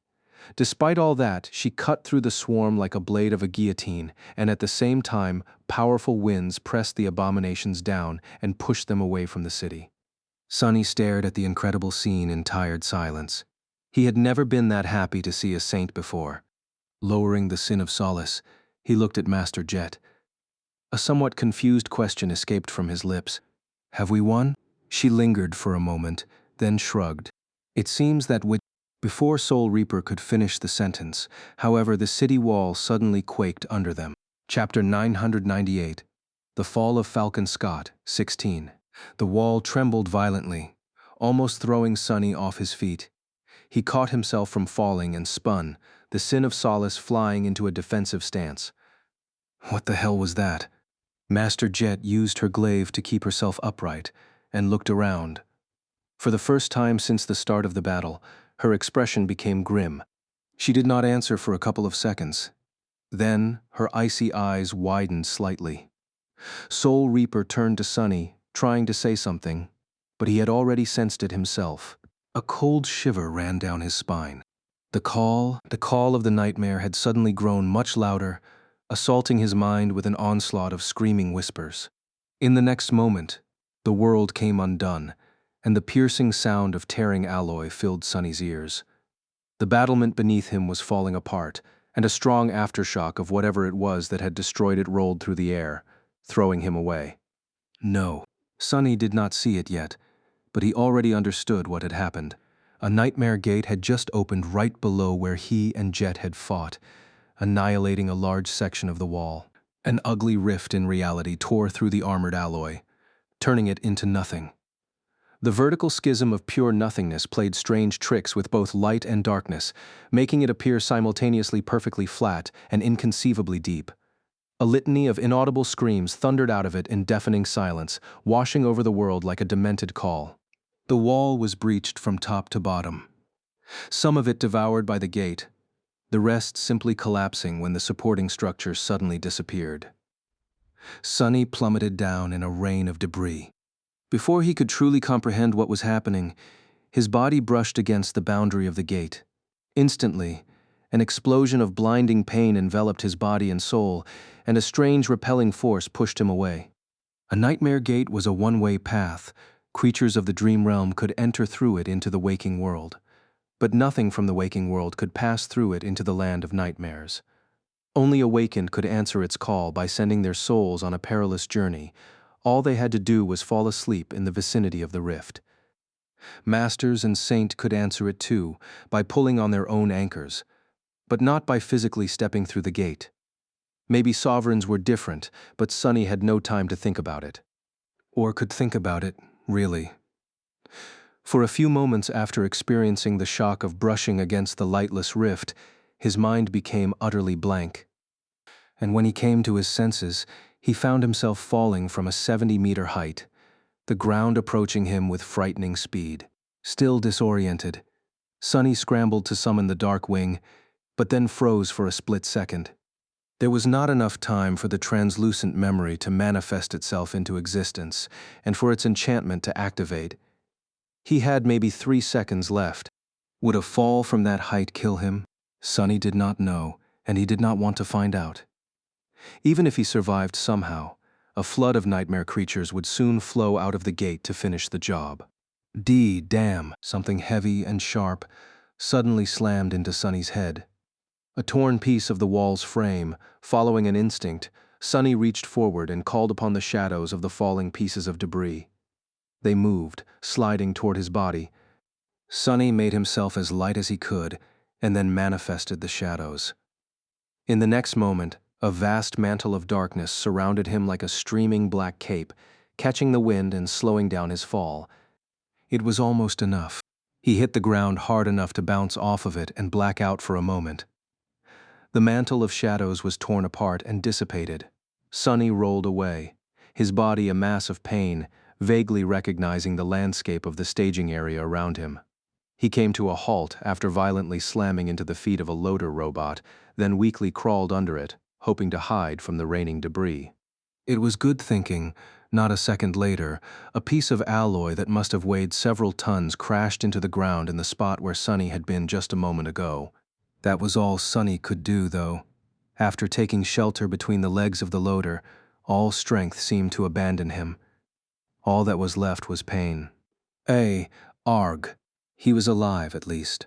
Bone weave and the marble shell, as well as his ascended physique, had protected Sonny's body from being severely damaged. He was a bit shocked, that was all. Arguably, touching the gate had caused much more harm. Sonny did not know what kind of damage he had received, but it felt serious. He knew he could still fight, maybe, but not right now. Right now, he could hardly move. Not good. From his temporary shelter, Sonny had a clear view of the broken wall and the vast rift of nothingness pulsing darkly in the breach. A few soldiers and logistics specialists were running away from it, consumed by panic. A few more lay dead, killed by the debris. A tide of nightmare creatures was about to emerge from the gate, flood the staging area, and devour everyone here before escaping into the city. And Sonny was utterly defenseless. A cold voice suddenly resounded in his ear. "See, I told you that you're useless." Sonny gritted his teeth. "Shut up." His own laughter was the answer. "I also told you that Master Jet was going to die, didn't I?" He growled. "I said shut the hell up." Pushing through pain and weakness, Sonny forced himself to start crawling. He wanted to crawl away, but somehow found himself crawling toward the gate.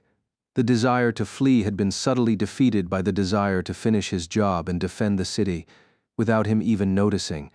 I must have really lost it. What am I planning to do in this state? Maybe there was some trick left. No, there surely was. He was just too rattled and concussed to think of it. There was the dying wish, huh?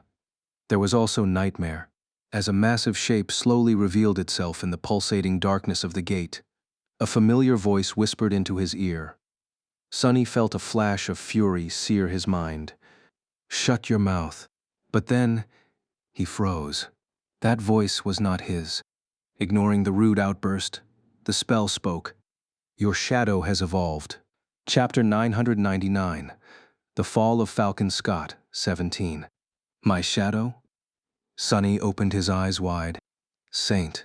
It seemed that Saint had finished her evolution into a devil ahead of schedule. All things considered, her timing was nothing short of impeccable. Even in his disoriented state, Sonny knew that he could not ignore such luck. As the first of the nightmare creatures emerged from the gate, he abandoned his attempts to crawl forward and called upon his shadow instead. The coldness of the polar night seemed to grow slightly darker. Then an intricate sabaton forged out of black stone-like metal stepped on the ground beside him. Sonny weakly turned his head to look up at Saint, who was as aloof as ever. His taciturn night had changed. Initially, she had been roughly the same height as him, becoming taller after evolving into a demon. Now, Saint towered above Sonny, obscured by the beautiful onyx armor. The lines of her stone body were still slender and graceful, but at more than 2 meters of height, the fearsome shadow seemed extremely imposing. Her oppressive presence was worthy of a devil. The black armor itself had not changed much. It had always been a product of magnificent craftsmanship, and seemed even more superb and menacing now. However, Saint's skin, which had been gray like stone before, then white as alabaster, was now as smooth and black as polished onyx, at least what little of it could be seen through the slits of her visor. The ruby jewels of her eyes burned with ominous crimson flames. Saint studied the vast rift of the Nightmare Gate indifferently, then glanced at Sonny. It almost seemed as though she had a lot of questions. He forced out a weak smile.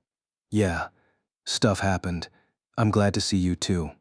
Then, he raised a trembling hand and pointed at the emerging nightmare creatures. "Go Arg, go deal with them, if you don't mind. I'll stay here for a bit." Saint lingered for a moment, then silently turned to the flood of monstrous creatures and walked forward. Her steps were calm and steady. Sonny let his hand drop back to the ground. Ah, it's good to have her back. Hoisting himself up to sit, his back leaning against a piece of rubble, Sonny used some of his last essence to send the broken oath to the taciturn devil. Then, he commanded all 4 of his shadows to abandon him and embrace Saint instead. Her tall figure shone with a dark radiance. The shadows around the demonic night swelled, becoming deeper and darker, surrounding her like a tenebrous mantle, which was all expected. What Sonny had not expected, however, was that there was a hint of true elemental darkness in that lightless glow. It made him shiver. A few dozen meters away from them, the nightmare creatures were being born from the revolting nothingness of the gate. A flood of them rushed forward, chasing after the retreating soldiers and non-combatants.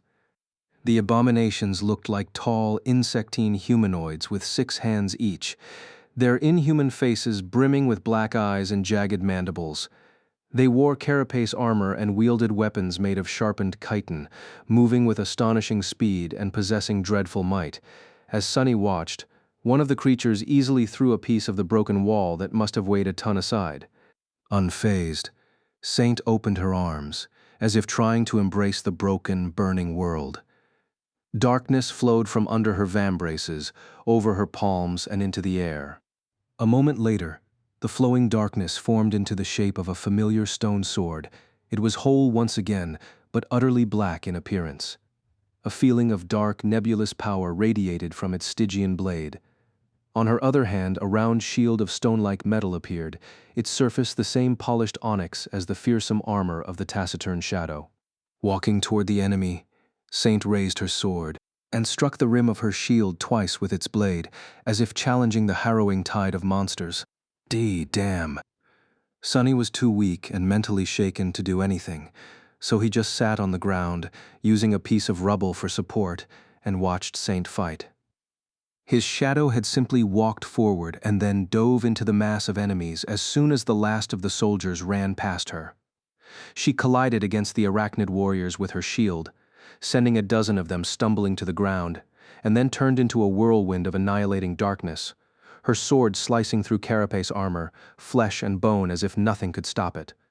Black blood, severed limbs, and broken bodies covered the ground. Saint was an ascended devil now, and augmented by all 4 of Sunny's shadows. The broken oath received the same augmentation, sapping strength and vitality from her enemies. The graceful knight fought with stunning clarity and sublime skill, and yet, that was not enough to explain why Saint was so deadly and devastating. The abominations were not weak. It was she who was too strong, too fast, and too tyrannical. A simple evolution of one class could not explain the difference. A devil commands unnatural powers. That is what separates them from demons. Sunny's thoughts were slow and tangled, but he remembered that much. What powers had Saint received? Might as well take a look. It was not like Sunny could be of much use currently. He lingered for a few moments, staring at the fearsome battle that was taking place merely 24 meters or so away from him. Saint was holding back the whole mob of nightmare creatures by herself, for now. He did not know how long she would last, or whether the abominations would flow past the slaughtering devil to escape into the city. If they did, he would be the first one to die. Sunny gathered his thoughts and activated the healing property of the dying wish first. That, at least, did not demand any essence, or maybe slowly accumulated it with each kill, creating a hidden reserve. The main effect of the enchantment had been deactivated long ago. A wave of healing energy spread through his body, repairing the damage done to it and lessening the pain. He was still weak, muddled, and suffering, though whatever touching the gate had done to him seemed to be more than a mere physical wound. Whatever. Next, Sunny summoned Nightmare. He did not send the Black Stallion to join the battle yet, ordering him to stand guard above his master. Somewhat satisfied with these measures, Sunny glanced at Saint again and summoned the runes. Chapter 1000. The Fall of Falcon Scott, 18. What the hell am I doing? Indeed, the wall of the city was breached. A menacing nightmare gate was towering above him, and not too far away, a furious battle was raging in the rabble of the staging area, and yet Sunny was staring at the runes that shimmered brightly in the air in front of him. His vision was a little blurry, but the runes were clear and perfectly legible, as if existing outside of reality. Which they probably did.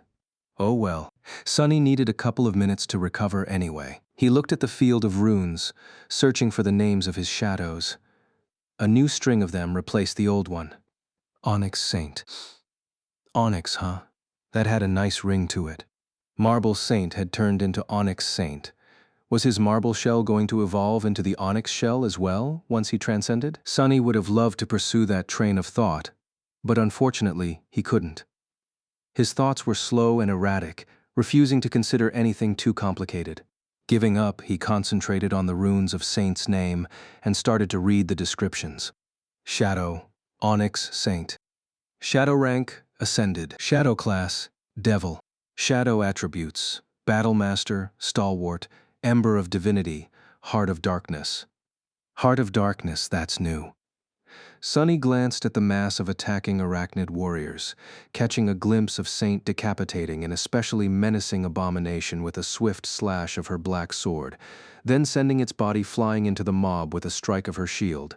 Even before the rim of the shield connected with the creature's chest, the blade of the stone sword was already moving to deflect an incoming blow. She's not dead yet. He looked back to the runes. Attribute description. A vestige of an ancient darkness dwells in this shadow's heart, granting her tenebrous powers. So, Saint had not just destroyed the sphere of black stone in the tunnel, she had taken something from it. Sunny had expected as much. The spark of divinity was also gone, replaced by the ember of divinity. The light of divinity and true darkness now coexisted within Saint. Somehow there was something interesting about that fact, but Sunny, in his pitiful state, could not quite point to what. Later, the sounds of the battle grew louder and a little closer, forcing him to look past the runes nervously and then hurry up. The gate guardian could arrive at any moment. Sunny lowered his gaze. Shadow abilities, Weapon Sage, Underworld Armament, Mantle of Darkness, Blade of Darkness. 2 new ones. The name of the first ability was a bit familiar. He concentrated on it and read. Ability, Mantle of Darkness. Ability description. Darkness embraces this shadow. When surrounded by darkness, and true darkness more so, her swiftness and might will increase. Her wounds will be healed, and her heart will grow fuller. Sunny blinked a couple of times. Well, that explains how she is so powerful right now. If there was one thing that Antarctica did not lack, it was darkness. Although the staging area was usually well lit, most tech nearby had been destroyed by the pulse of the opening gate. Saint was wreathed in shadows.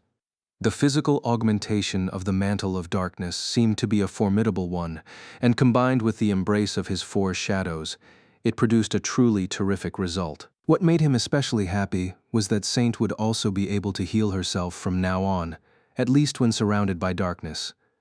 That alone was an incredible boon.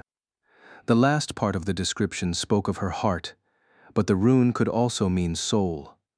Sunny suspected that it alluded to both the true darkness dwelling in Saint's heart and her essence, or whatever it was that the shadow used instead of essence. The point was that its replenishment rate would be increased. These abilities were very similar to what the Black Knight had possessed, with one serious caveat. Unlike the fallen devil of the ruined cathedral, his own ascended devil seemed to possess dual affinity, both to the shadows and to the elemental darkness. Those were supposed to be mutually exclusive, but were not in her case. It seemed that Saint's nature as a shadow led to a curious result. His graceful knight paradoxically enjoyed the favor of both mundane and true darkness. Recalling how harrowing his journey through the underground tunnel had been, Sunny could not help but feel envious. Interesting. Finally, he turned his gaze to the second of the 2 new abilities. Blade of Darkness. Ability description. The true darkness dwelling in this shadow's heart can be summoned in the form of a fearsome weapon, as long as the shadow has mastered the use of that weapon. The Blade of Darkness can slay those of flesh and those of spirit. It never dulls, never falters, and never breaks. Alternatively, the darkness can be summoned to augment a mundane weapon. Sunny smiled. So she fixed her sword herself, in the end. The Blade of Darkness was a truly powerful ability, indeed. Since Saint was a battle master and a weapon sage, she could wield any weapon with superb proficiency, which meant that the true darkness she was a vessel of could take any form. The dark weapon would be as strong as Saint was herself, growing stronger if Saint evolved again in the future. It was capable of killing both corporeal and incorporeal creatures. It could even be used to augment an existing weapon or a weapon-type memory, both making it more powerful and adding an elemental property to its attacks. All of it was simply amazing, and when Sunny gathered enough memories, he flinched when something thundered, sending a strong shockwave through the ground. Looking past the ruins, Sunny saw a massive shape emerging from the gate. The Guardian had arrived. Somewhere beyond the wall, Sky Tide was still fighting the devouring cloud. The wall had been breached, and he had no idea if the other irregulars still lived. Master Jet was nowhere to be seen, and probably— No, don't think about it. She won't be so easily killed anyway. And lastly, Saint was standing her ground against a whole swarm of dreadful nightmare creatures, surrounded by nothing but enemies and carnage. Even as powerful as she had become, the force arrayed against her was still dire and overwhelming. Sunny let out a tortured sigh. Ah, no rest for the wicked. Struggling against pain and sickening weakness, he staggered to his feet and grabbed Nightmare, afraid that he might fall again. Then, Sunny looked at the gate and the tide of nightmare creatures flowing out of it. A strange expression appeared on his face. I might die, but I do need more memories, so I guess my greed is much greater than my fear. With that, he groaned and hoisted himself on top of his black steed. It was time to join the fight.